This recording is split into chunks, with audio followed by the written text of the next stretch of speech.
नमस्कार,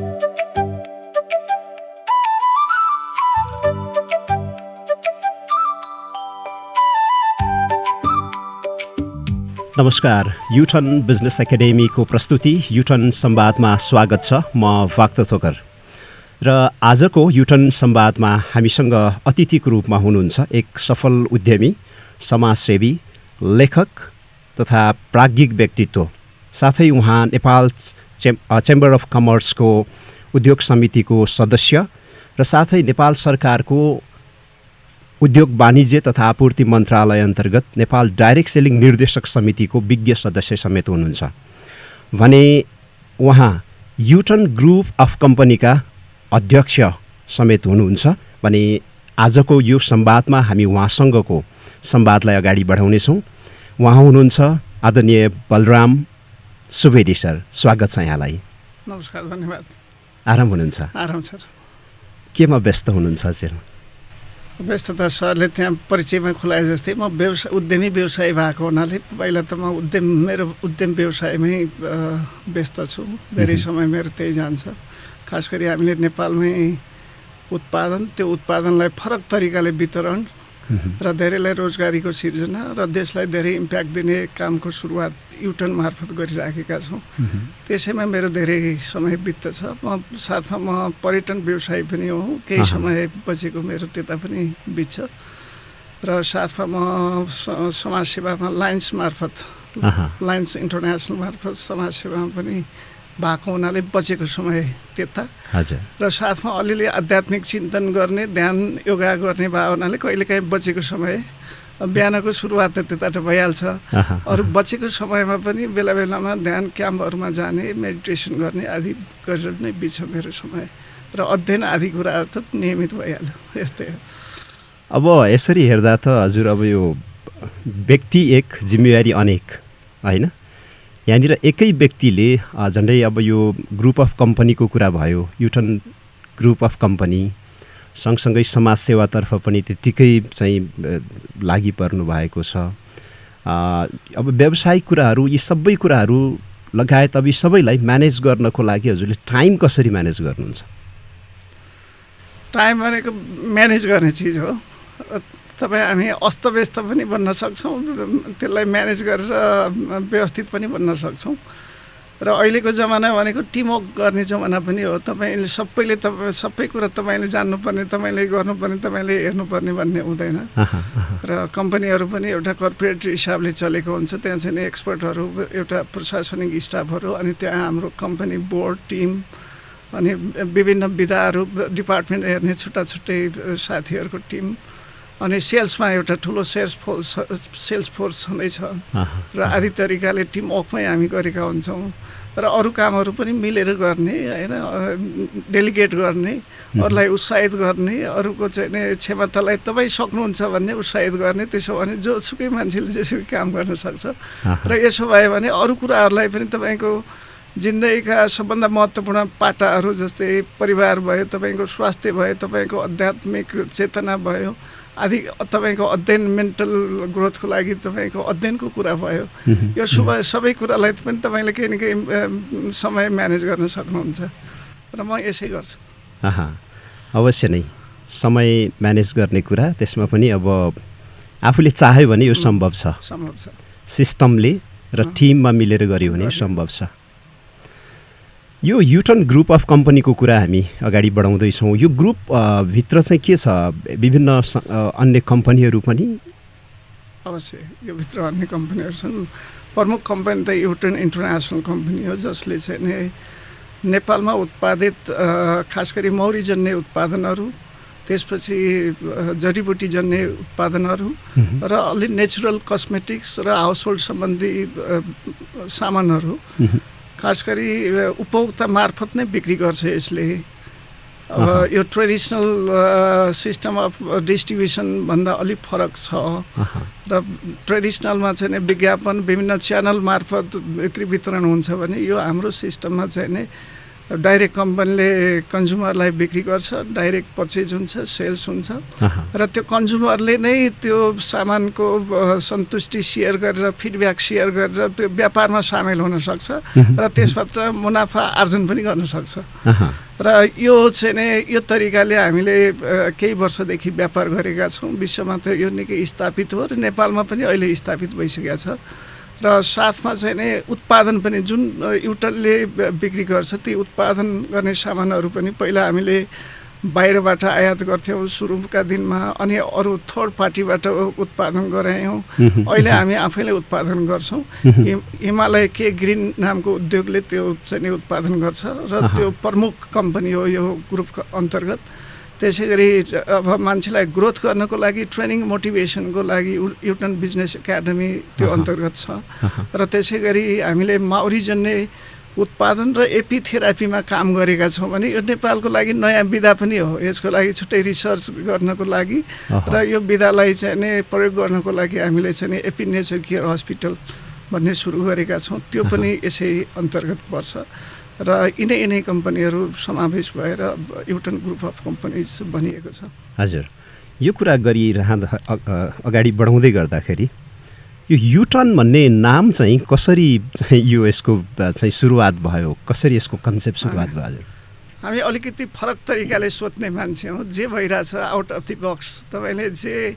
समाजले सोचिरहेछ त्योभन्दा फरक तरिकाले सोच्नुहोस्, फरक तरिकाले गर्नुहोस् भन्ने सोचाइ राख्ने मान्छेहरू हौँ र हाम्रो टिममा पनि त्यस्तै साथीहरूको जमात छ। र त्यसै हिसाबले चाहिँ यो कम्पनी सुरुवात गर्ने तर्खरमा हामीले नाम के राख्ने होला भनेर सोद्धाखेरि अब यसै त मान्छेको सोचाइ परिवर्तन गर्नु छ, अनि हुँदाहुँदै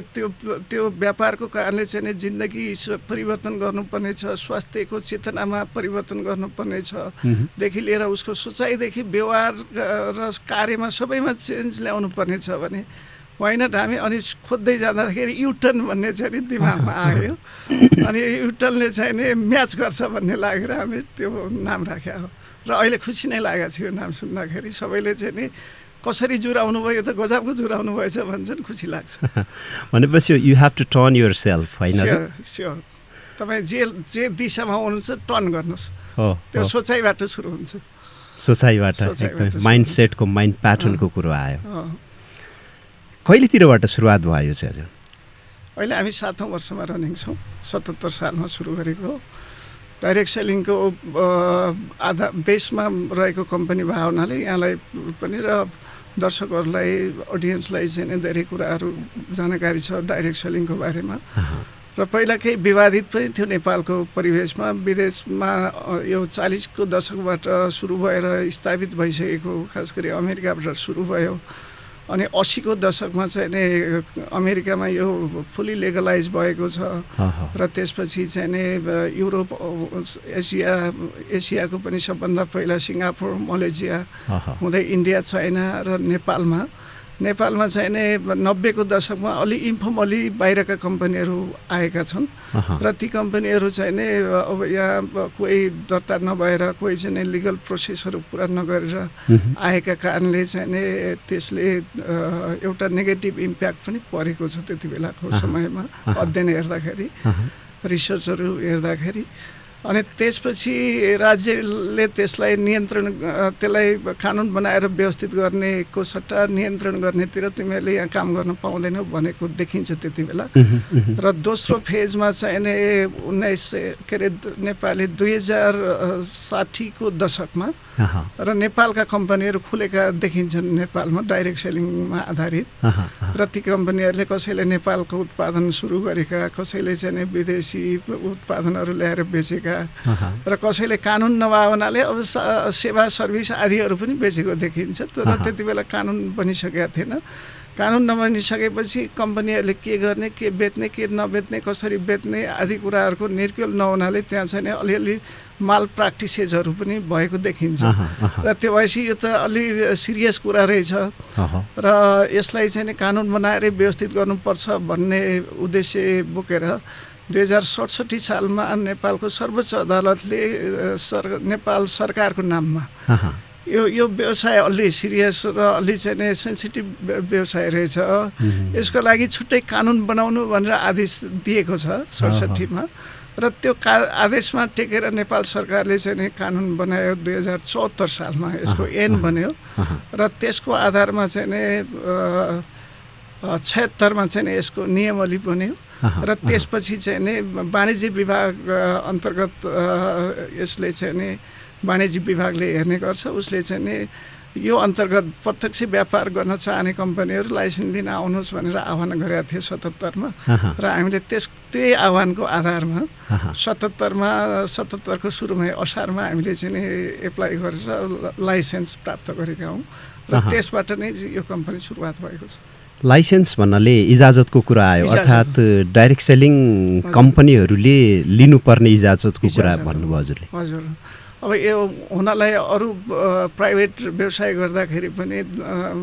कम्पनी रजिस्ट्रारमा दर्ता गर्नुपर्ने अनि सम्बन्धित निकायबाट फेरि अनुमति लिनुपर्ने प्रावधान छ जुनसुकै देशमा हुन्छ र हाम्रो नेपालको त्यो 74 सालमा बनेको प्रत्यक्ष व्यापारको ऐनले पनि कुनै पनि प्रत्यक्ष व्यापार गर्न चाहने डाइरेक्ट सेलिङ गर्न चाहने कम्पनीले वाणिज्य विभागबाट लाइसेन्स लिनुपर्ने, स्वीकृति लिनुपर्ने भन्ने प्रावधान राखेको छ। त्यसमा अझै यहाँ चाहिँ नि धरौटीको व्यवस्था समेत गरेको छ, किनकि यो हुनलाई व्यवसायमा धरौटी चाहिने होइन, किनकि एक हातले देन एक हातले लेना भएपछि त्यहाँ कुनै डाउट कुरा हुने के अरे रिस्की हुने कुरा भएन। अनि अर्को यो कानुनले चाहिँ नि तपाईँले पछि लायबिलिटी सिर्जना गर्ने, सर्भिस दिने, पछि दिन्छु भन्ने यस्तो चाहिँ नि सामानहरू बेच्न पाउँदैन, सर्भिसहरू बेच्न पाउँदैन, एक हातले लिन एक हातले देन गर्नुपर्छ। तथापि अब यसको चाहिँ नि हिस्ट्री अलिकति चाहिँ नि नेगेटिभ जस्तो पनि भएको हुनाले नेपालको परिवेशमा पहिलाको चाहिँ नि प्रयोगहरू चाहिँ नि अलि विश्वसनीय नभएको हुनाले कताकति अनि यसले अलि टाइट प्रावधानहरू अरू प्राइभेट कम्पनीहरूलाई भन्दा यो डाइरेक्ट सेलिङ गर्नेवालाहरूलाई एकदमै टाइट प्रावधानहरू, एकदमै कडा नियमहरू राखेको छ र त्यसले गर्दा त्यहाँ धरौटी समेत राख्नुपर्छ अनि त्यही अनुसार अनुमति लिनुपर्छ र मात्रै अनि प्रत्यक्ष व्यापार गर्न पाइन्छ। अनि यो सामान बेच्ने यो सामान नबेच्ने, जस्तै चाहिँ नि नेपाली सामान। अर्को एकदमै राम्रो कुरा के छ भने तपाईँले कम्तीमा विदेशी कम्पनी भयो भने पनि 50% नेपाली सामान बेच्नुपर्छ भन्ने छ। अनि मैले यो नेपाली सामान बेच्छु, यहाँबाट ल्याउँछु, यति थोरै मैले विदेशी बेच्छु अथवा विदेशी बेच्दिनँ, मैले यतिमा किन्छु, यतिमा यति खर्च गर्छु, यति कमिसन बाँड्छु, यतिमा बेच्छु, सबै खुलाएर अनुमति लिनुपर्ने हुन्छ। यो डाइरेक्ट सेलिङको कुरा गर्दाखेरि ठ्याक्कै आम मानिसले बुझ्ने भाषामा, सरल भाषामा ठ्याक्कै डाइरेक्ट सेलिङ भन्नाले चाहिँ के हो?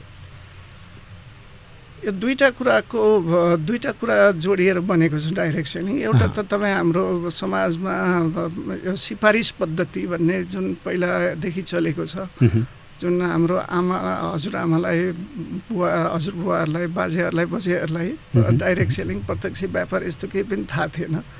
सिफारिस गर्ने भन्ने पनि थाहा थिएन। तर उहाँहरू चाहिँ नि राम्रो कुराको खुलेर सिफारिस गर्नुहुन्थ्यो, फलानुकोमा राम्रो घिउ पाइन्छ अथवा खेताला पाइन्छ आदि कुराहरू चाहिँ नि पहिल्यैदेखि भएको थिएन। अनि त्यो संस्कारको रूपमा एउटा जेनेरेसनबाट अर्को जेनेरेसनमा चाहिँ नि सर्दै जान्छ। अनि त्यसले अलि चाहिँ नि कमर्सियलाइज रूप प्राप्त गर्यो। अहिले चाहिँ नि स्कुल कलेजहरू हस्पिटलहरू चाहिँ नि अरू कसैको चाहिँ नि वर्ड अफ माउथबाट सिफारिसबाट अथवा विज्ञापनबाट चलिराखेका हुन्छ नि। तर त्यहाँ चाहिँ नि सिफारिसकर्तालाई कुनै बेनिफिट हुँदैन, तापनि सिफारिस गरिराखेका हुन्छ राम्रो चिजको, होइन। अनि यो पश्चिममा चाहिँ नि डाइरेक्ट सेलिङको विकास हुँदाखेरि उनीहरूले एउटा यही समाते, उनीहरूले यो हाम्रो पूर्वीय संस्कारमा भएको यो सिफारिस पद्धतिलाई समाते एउटा। अनि अर्को उनीहरूकोमा चाहिँ नि पहिल्यैबाट चलेको एउटा डोर टु डोर सेलिङ भन्ने, घर घरमा लगेर बिक्री गर्ने, जुन हाम्रोमा पनि देखिन्छ। विद्यार्थी भाइ बहिनीहरूले चाहिँ नि ल यो लिइदिनुहोस्, मेरो यति पोइन्ट आउँछ भनेर लिएर आएको छ, तपाईँको घरमा नि आछ होला। घर घरमा झोलामा लगेर बिक्री गर्ने चलन यो चाहिँ नि खास गरी ब्रिटिस कम्पनीहरूले चाहिँ नि संसारमा उनीहरू त व्यापार गर्न गएको, अनि उनीहरूले पछि जहाँ गयो त्यहाँ चाहिँ नि पोलिटिकली पनि कोलोनाइज गरे, त्यहाँ चाहिँ नि पछि चाहिँ नि उनीहरूले त्यो सुरु गरे।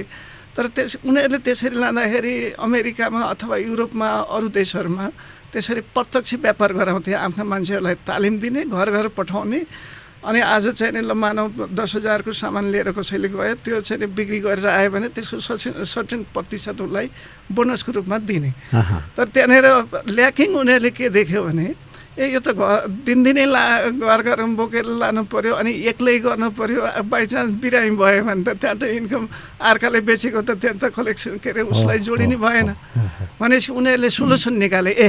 हो यसलाई चाहिँ अलि व्यवस्थित बनाएर टिम वर्कमा ढालियो भने मिलेर गरेको पनि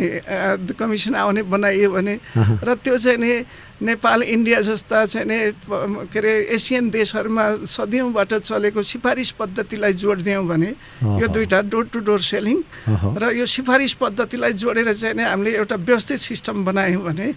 सबैलाई चाहिँ नि एउटा टिम वर्कमा बसेर हाँस्दै खेल्दै होइन रमाएर टिम वर्कमा काम गर्दाखेरि पनि भोल्युममा सेल्स गर्न सक्ने अनि एउटा सिस्टम पनि क्रिएट गर्न सक्ने जसले ठुलो लगानी गरेर व्यापार गर्न सक्दैन इन्भेस्टमेन्ट गर्न सक्दैन र उनीहरूले पनि ठुलो ठुलो भोल्युममा चाहिँ नि टिममा बसेर काम गर्न सक्ने र त्यही अनुसारको रिटर्न लिन सक्ने र त्यसको आउटपुटको रूपमा चाहिँ नि उनीहरूले पनि फिनान्सियल फ्रिडम टाइम फ्रिडम प्राप्त गर्न सक्ने एउटा सम्भावना देखेर उनीहरूले त्यो डाइरेक्ट सेलिङ सिस्टमको सुरुवात गरेका छन् 40 को दशकमा अनि यो मोडिफाई हुँदा हुँदै अझ चाहिँ नि एकदमै राम्रो रूपमा चाहिँ अहिले संसारमा स्थापित भएको छ भनेपछि 1940 को दशकतिरबाट सुरुवात भयो र हाल नेपालमा पनि अब यो प्रणाली चाहिँ अगाडि यो कन्सेप्ट चाहिँ अगाडि बढिरहेको छ अब यहाँ तपाईँलाई थोरै रिमाइन्ड गराउँ दर्शकहरूलाई यो चाहिँ नि रिलेट हुनसक्छ नेपालको परिवेशमा जुनसुकै कुराको सुरुवातमा त्यसलाई जस्ताको तस्तै प्रयोग पनि गरिँदैन केही माल प्र्याक्टिसेसहरू पनि हुन्छन् किनकि त्यसमा बानी पर्या हुँदैन मान्छे अनि अर्को कुरा बुझाइ पनि जस्ताको तस्तै हुँदैन हरेक नयाँ कुराको बुझाइ फरक तरिकाले भएको हामीले पाउँछौँ जे हो त्यही तरिकाले बुझाइ हुँदैन यो डाइरेक्ट सेलिङलाई पनि 40 को दशकमा अमेरिकाबाट सुरु भयो यसले राम्रो चाहिँ नि धेरै सामान्य मान्छेलाई चाहिँ नि रोजगारको सिर्जना गर्यो अनि त्यहाँ त उत्पादन बढायो औद्योगिकरण गर्यो होइन अनि मान्छेहरूले चाहिँ नि सब चाहिँ नि इन्जोय गरेर बिक्री गरे लाइफलाई ठुलो परिवर्तन पनि गरे अनि खास गरी वेलनेस रिलेटेड प्रोडक्टहरू चाहिँ नि डाइरेक्ट सेलिङ कम्पनीहरूले बेच्ने भए हुनाले समाजलाई पनि राम्रो प्रभाव पर्यो स्वास्थ्यको क्षेत्रमा त्यसो हुँदाहुँदै पनि फेरि बुझाइहरू अलिक फरक किन भयो भने अब डाइरेक्ट सेलिङमा एउटा टिम वर्कमा बसेर काम गरिन्छ होइन मैले गरेको अरूलाई पनि अरूले गरेको मलाई पनि त्यसको इन्कम आउने गरी प्लानहरू चाहिँ नि सेट गरिएका हुन्छन् भनेपछि मिलेर काम गर्ने बाँडेर लिने अनि अब मान्छेहरूलाई चाहिँ नि त्यो एकदमै सर्टकट खोज्छ नि मान्छेले कसैले राम्रो काम गरेको देख्यो भने सर्टकट गर्नेले यो आइडिया गर्यो भने मैले पैसा कमाउन सक्छु भन्ने तरिकाले सोच्या हुन्छ सर्ट टर्म तरिकाले अनि त्यो सर्टकट सोध्नेहरूले चाहिँ नि त्यसरी टिम वर्कको त्यो सिस्टमलाई चाहिँ नि भाँचीकुची बनाएर त्यसलाई बिगारेर अनि मेम्बर बनाउने अनि पैसा कलेक्सन गर्ने अनि पैसा कलेक्सन गरेको आधारमा सर्टेन पैसा चाहिँ नि त्यो जसले सिफारिस गरेको छ जसले मेम्बर बनाएको छ उसलाई फिर्ता गरिदिने त्यो सिस्टम बनाए अमेरिकामा पनि त्यो सिस्टम बन्यो अनि लगभग चाहिँ नि 50 देखि 80 को दशकमा चाहिँ नि त्यस्ता सिस्टमहरू पनि छ्यापछ्याप्ती देखिए एकजना त त्यो नामै त्यो पोन्जी भन्ने एकजना मान्छेले चाहिँ त्यस्तो ठुलो सिस्टम बनाएको थियो अनि उसले चाहिँ नि यति धेरै पैसा कलेक्सन गरे कि पछि चाहिँ नि त्यो उसले हिसाब किताब राख्नै सकेन अनि ऊ चाहिँ नि भाग्नु पर्यो अनि त्यो किनकि उसको त्यो प्रोडक्ट सेल गर्ने थिएन पैसा कलेक्सन गर्ने मेम्बर बनाउने त्यहाँबाट चाहिँ नि सर्टेन प्रतिशत चाहिँ नि बाँडिदिने उसको सिस्टम थियो र त्यस्ता थुप्रै स्क्यामहरू चाहिँ नि खुले अमेरिकामा अनि देख्दाखेरि चाहिँ नि फेसमा देख्दाखेरि डाइरेक्ट सेलिङको पनि एउटा टिम वर्क हुन्थ्यो त्यस्तै सिस्टम हुन्थ्यो अनि यस्ता स्क्यामहरूको पनि उस्तै फेस देखिन्छ देख्दाखेरि होइन यिनीहरू त मान्छेमै जान्छन् अनि सिफारिसका कुरा गर्छन् पैसा कमाउनेका कुरा गर्छन् अनि यो त एउटै हो क्या हो भन्ने लाग्यो धेरै मान्छेहरूलाई मिडियालाई पनि त्यस्तो लाग्यो अनि मिडियाले पनि अनि डाइरेक्ट सेलिङलाई पनि एकदमै स्क्यामहरू पिरामिडिङ स्क्याम देख्दाखेरि त्यो सेप हेर्दाखेरि अलिअलि पिरामिडिङ टाइपको पनि हुन्थ्यो अनि यो त पिरामिडिङ स्क्याम अथवा यस्तो पन्जी स्क्यामहरू चलाइरहेछन् यिनीहरूले भनेर चाहिँ व्यापक मिडियामा पनि निकै आयो अनि निकाय पनि कन्फ्युज भयो देख्दा त उस्तै छ अनि 1978मा एफटिसीमा फेडरल ट्रेड कमिसनले हेर्छ यो के अरे व्यावसायिक सम्बन्धी मुद्दाहरू अमेरिकामा फेडरल ट्रेड कमिसनमा चाहिँ नि मुद्दा पर्यो खास गरी एमओए कम्पनी त्यो त्यहाँको ठुलो डाइरेक्ट सेलिङ कम्पनी थियो एमओए कम्पनीलाई मुद्दा पर्यो अनि त्यसको 79मा चाहिँ नि एफटिसीले चाहिँ नि फैसला गर्यो र त्यो फैसलामा चाहिँ नि एकदमै क्लियर चाहिँ नि त्यो त्यही फैसलाको आधारमा त्यहाँ चाहिँ नि अमेरिकामा पनि त्यो कानुन चाहिँ नि बन्यो र संसारका कानुन के अरे देशहरूका कानुनले त्यति बेलाको त्यो एफटिसीको चाहिँ नि फैसलालाई चाहिँ नि आधार मानेका छन् ल त्यो फैसलाले के भन्यो भने त्यो सिस्टम अथवा चाहिँ नि सेप अथवा चाहिँ नि आकार आदिमा चाहिँ नि इलिगल अथवा लेगल हुने होइन व्यापारिक कम्पनीहरू व्यापारिक कम्पनीहरू चाहिँ नि उसको व्यवहारको कारणले के गरिरहेछ सामान बेचिरहेछ कि छैन कि अथवा कस्तो सामान बेचिरहेछ त्यसले उपभोक्तामा कस्तो असर गरिरहेछ अथवा गरेका छैन र उनीहरू उपभोक्तालाई बाइचान्स चाहिँ त्यहाँबाट उसले चाहिँ नि उनीहरूले असाइन गरेको इन्कम जेनेरेट गर्न सक्यो भने उपभोक्ताले पे गरेको पैसा फसिन्छ कि फसिन्न हो यसको आधारमा चाहिँ नि उनीहरूले डिफाइन गरिदियो र जहाँ एकदमै जुन कम्पनीले जेन्युन प्रडक्टहरू बिक्री गर्छ र त्यो प्रडक्ट बेचेको आधारमा चाहिँ नि कमिसन पे आउट गर्छ र त्यसलाई चाहिँ नि उनीहरूले डाइरेक्ट सेलिङको क्याटेगोरीमा लिगल डाइरेक्ट सेलिङ भनेर चाहिँ नि डिफाइन गरिदियो जहाँ त्यस्तै सिस्टम बन्छ तर सामान बिक्री गरिँदैन र केवल पैसा उठाइन्छ र त्यो पैसा उठाएको आधारमा चाहिँ नि मेम्बरसिप बनाइन्छ र मेम्बरसिप बनाएको आधारमा कमिसन बाँडिन्छ भने त्यसलाई चाहिँ नि इलिगल पिरामिडिङ स्किम मान्नुपर्छ र यस्तालाई चाहिँ नि प्रतिबन्धित गर्नुपर्छ भनेर उसले प्रतिबन्ध गरिदियो अनि त्यसैको आधारमा अमेरिकाको 50 राज्यमा चाहिँ नि कानुनहरू बने र यस्तोलाई पिरामिड स्क्याम अथवा चाहिँ नि इलिगल स्क्यामहरू भन्ने यो चाहिँ नि डाइरेक्ट सेलिङ हुनको लागि पहिला जेन्युन प्रडक्ट हुनु पर्यो अनि त्यही प्रडक्टको सिफारिस हुनु पर्यो त्यही प्रडक्ट सिफारिस गरेको आधारमा अथवा बिक्रीको आधारमा कमिसन बाँड्नु पर्यो उसले त्यहाँ चाहिँ नि कस्तो सेपमा हुन्छ अथवा के हुन्छ टिमवर्क हुन्छ कि हुन्न भन्ने कुरा गौण कुरा भयो त्यो त स्क्यामहरूमा पनि हुन्छ हो त्यो तरिकाले उनीहरूले क्लियर डिफाइन गरिदिएपछि त्यसैको आधारमा अनि युरोपतिर पनि अनि खास गरी एसियामा चाहिँ नि सिङ्गापुरमा सबभन्दा सुरुमा 2000मा चाहिँ नि कानुन बनेको देखिन्छ सिङ्गापुरमा त्यसपछि मलेसिया फिलिपिन्स हुँदै चाहिँ नि विभिन्न देशमा अनि चाइनामा अनि इन्डियामा भने त्यो एउटा गाइडलाइनको आधारमा चाहिँ नि त्यहाँ उसले यसलाई चाहिँ नि हेर्ने गर्थ्यो 2021मा चाहिँ नि मोदी प्राइम मिनिस्टर भएपछि उहाँकै आदेशमा यसको कानुन बन्यो र 23मा फेरि उनीहरूले अझ त्यसलाई सहज बनाउनको लागि एमेन्ड गरे र त्यसरी चाहिँ नि त्यहाँ भयो र नेपालमा पनि ठ्याक्कै त्यो चाहिँ नि अघि मैले भन्दै थिएँ 67मा सर्वोच्च अदालतले चाहिँ नि सरकारको नाममा आदेश जारी गर्यो गरेपछि तपाईँहरूले चाहिँ नि कानुन बनाएर व्यवस्थित गर्नु यसलाई भनेर अनि सरकारले चाहिँ नि अध्ययन समिति बनायो त्यति बेला वाणिज्य त्यति बेला तत्कालीन वाणिज्य मन्त्रालयको सहसचिवज्यूको अध्यक्षतामा एउटा समिति बनाएको थियो र त्यो समितिले संसारभरका कानुनहरू अनि त्यो चाहिँ एफटिसीको उति बेलाको फैसला अनि अरू देशका कानुनहरू सबै अध्ययन गर्यो र त्यसले एउटा सिफारिस गर्यो यो तरिकाले नेपालमा पनि त्यस्तो चलिरहेको थियो फन्डा होइन यो चाहिँ नि सबै पिरामिडिङ स्क्याम हुन् कि यो चाहिँ नि इलिगल हुन् कि भन्ने चाहिँ नि यहाँ छलफल चलिरहेको थियो मिडियामा त्यो कुराहरू आइरहन्थ्यो र त्यहाँ चाहिँ नि क्लियरली त्यसले चाहिँ नि डिफाइन गरिदिएको छ जहाँ जेन्युन प्रडक्ट सेल हुन्छ जहाँ के अरे प्रडक्ट सेल्सको आधारमा चाहिँ नि कमिसन डिस्ट्रिब्युट हुन्छ त्यस्तालाई प्रमोट गर्नुपर्छ र जहाँ चाहिँ नि पैसा मात्रै कलेक्सन गरिन्छ खेलाइन्छ मेम्बरसिप बनाइन्छ र त्यसको आधारमा चाहिँ नि पे आउट गरिन्छ तिनीहरूलाई इलिगल मान्नुपर्छ र त्यसलाई बन्द गरिनुपर्छ भनेर त्यसले सिफारिस गरेको थियो र हाम्रो कानुनमा पनि त्यसको रिफ्लेक्सन चाहिँ नि देखिन्छ भनेपछि डाइरेक्ट सेलिङ नेपालको कन्टेक्स्टमा हेर्ने हो भने त्यो एउटा नवीन कन्सेप्ट नै भन्न पनि सक्छौँ हामी र साथमा मैले यतातिर जोड्न खोजेँ डाइरेक्ट सेलिङ यो कन्सेप्टमा चाहिँ हजुरको सुरुवात चाहिँ कसरी कहिलेबाट भयो म यसको एउटा विद्यार्थीको रूपमा लगभग सुरुबाटै 90को दशकमा चाहिँ डाइरेक्ट सेलिङ आएको प्रवेश गरेको देखिन्छ नेपालमा। म चाहिँ नि 56मा म पोखराको मान्छे हुँ। म चाहिँ नि 2056मा पोखरा पिएन क्याम्पस पढाउन सुरु गरेको थिएँ पार्ट टाइम टिचरको रूपमा त्यति बेला।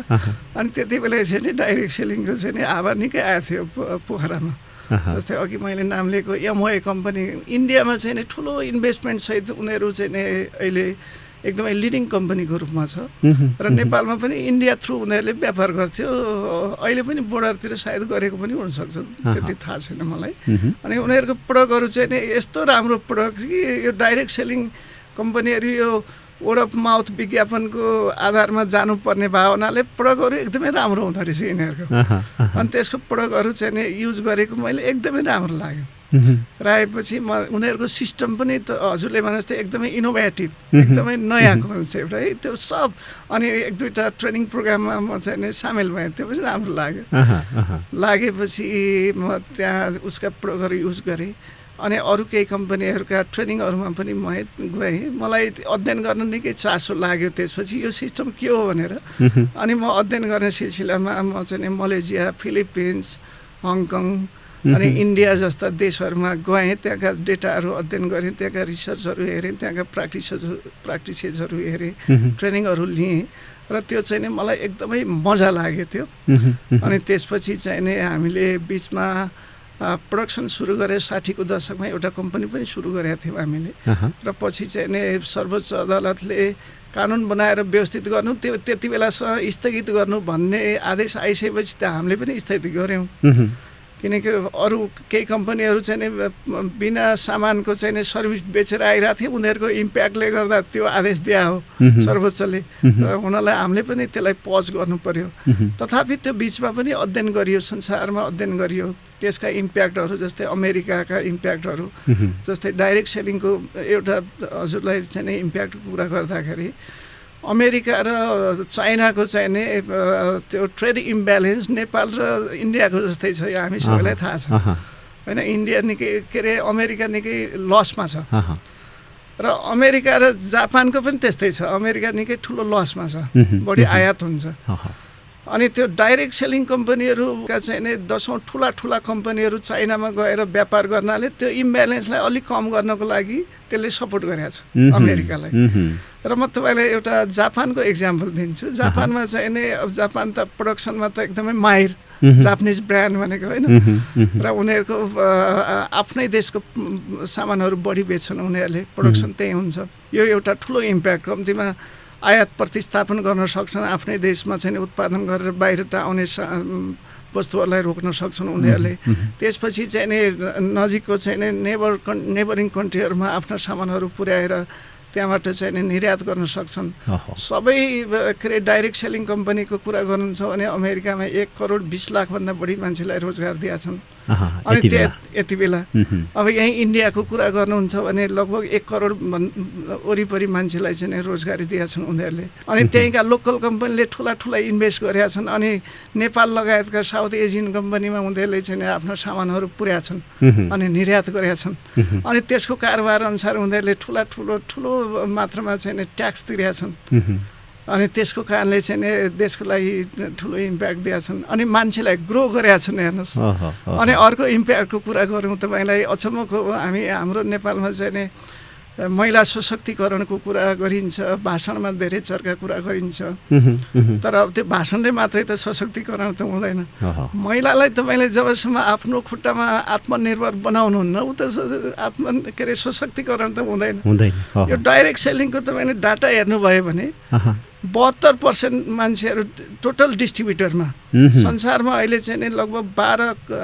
लगभग 12 करोडभन्दा बढी मान्छेहरू चाहिँ नि आबद्ध छन् डाइरेक्ट सेलिङमा। यसमा 72% महिलाहरू छन् हेर्नुहोस्। भनेपछि उनीहरू आफ्नो खुट्टामा उभिरहेछन्, आफ्नो जिन्दगीलाई परिवर्तन गरिरहेछन् भने सशक्तिकरण भयो नि त। भने अनि यिनीहरूले अघि नै मैले कुरा ल्याएको थिएँ, अलिकति वेलनेस प्रडक्टहरू चाहिँ नि बेच्छन्। एकदमै राम्रो स्वास्थ्यलाई राम्रो गर्ने सामानहरू मात्रै बेच्छन्। हाम्रो नेपालको ऐनमा पनि तपाईँले स्वास्थ्यलाई नराम्रो गर्ने खालका सामानहरू त्यो नेगेटिभ लिस्ट भनेर बनाएको छ, त्यहाँ बेच्नै पाइँदैन। जे राम्रो प्रभाव पर्ने सामान मात्रै बेच्न पाइन्छ अनि त्यसले गर्दा चाहिँ नि समाज स्वस्थ हुनमा चाहिँ नि यसले भूमिका खेल्ने भयो अनि यस्ता कम्पनीहरूले तालिमहरू अनि त्यस्तै मोटिभेसनहरू अनि सक्सेस एउटा टिप्सहरू अनि कोचिङहरू चलाउँछन् त्यसले गर्दा यसलाई चाहिँ सक्सेस युनिभर्सिटी पनि बनिन्छ अन्ततिर चाहिँ नि सफलताको सिक्रेटहरू बताइन्न भने यहाँ सफलताको सिक्रेटहरू बताइन्छ त्यसले गर्दा अरू मान्छेहरू पनि सफल हुनको लागि प्रेरित हुन्छ इन्टरप्रेनर हुनको लागि प्रेरित हुन्छ अनि समाजमा धेरै इन्टरप्रेनर भयो भने अझ तिनीहरूले अरू धेरै उद्योग धन्दाहरू खोलेका हुन्छन्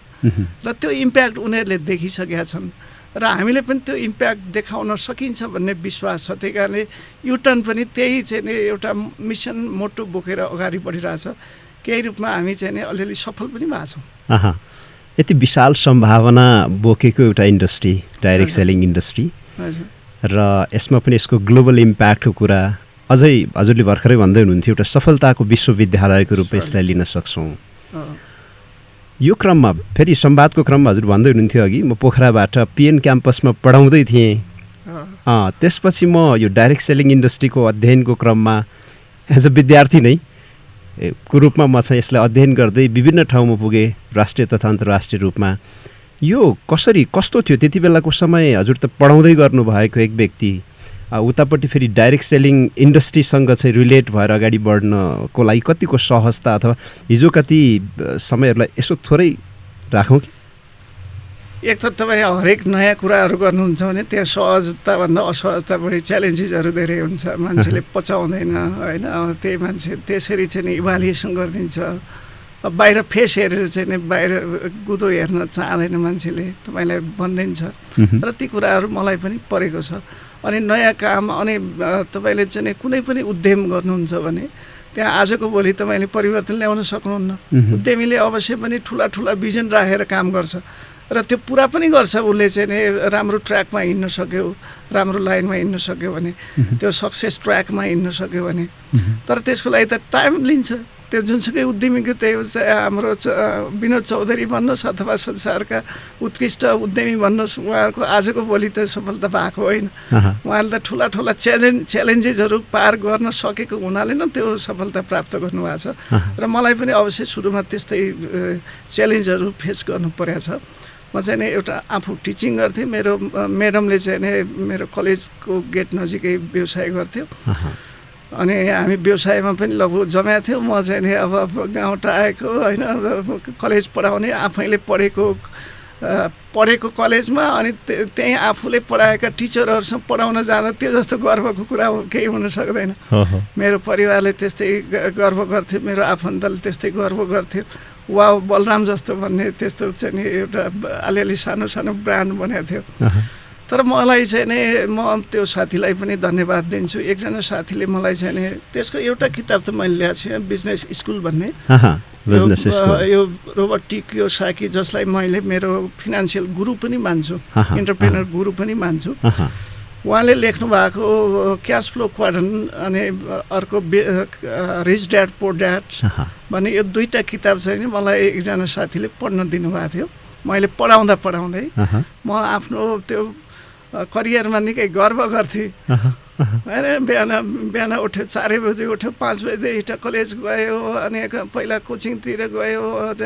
अनि कोचिङ पढायो फेरि कलेज गयो बेलुका अर्को कलेज गयो अनि बेलुका 7-8 बजे फर्केर आयो मलाई क्या आनन्द थियो आनन्द लाग्थ्यो आफ्नो जीवन देखेर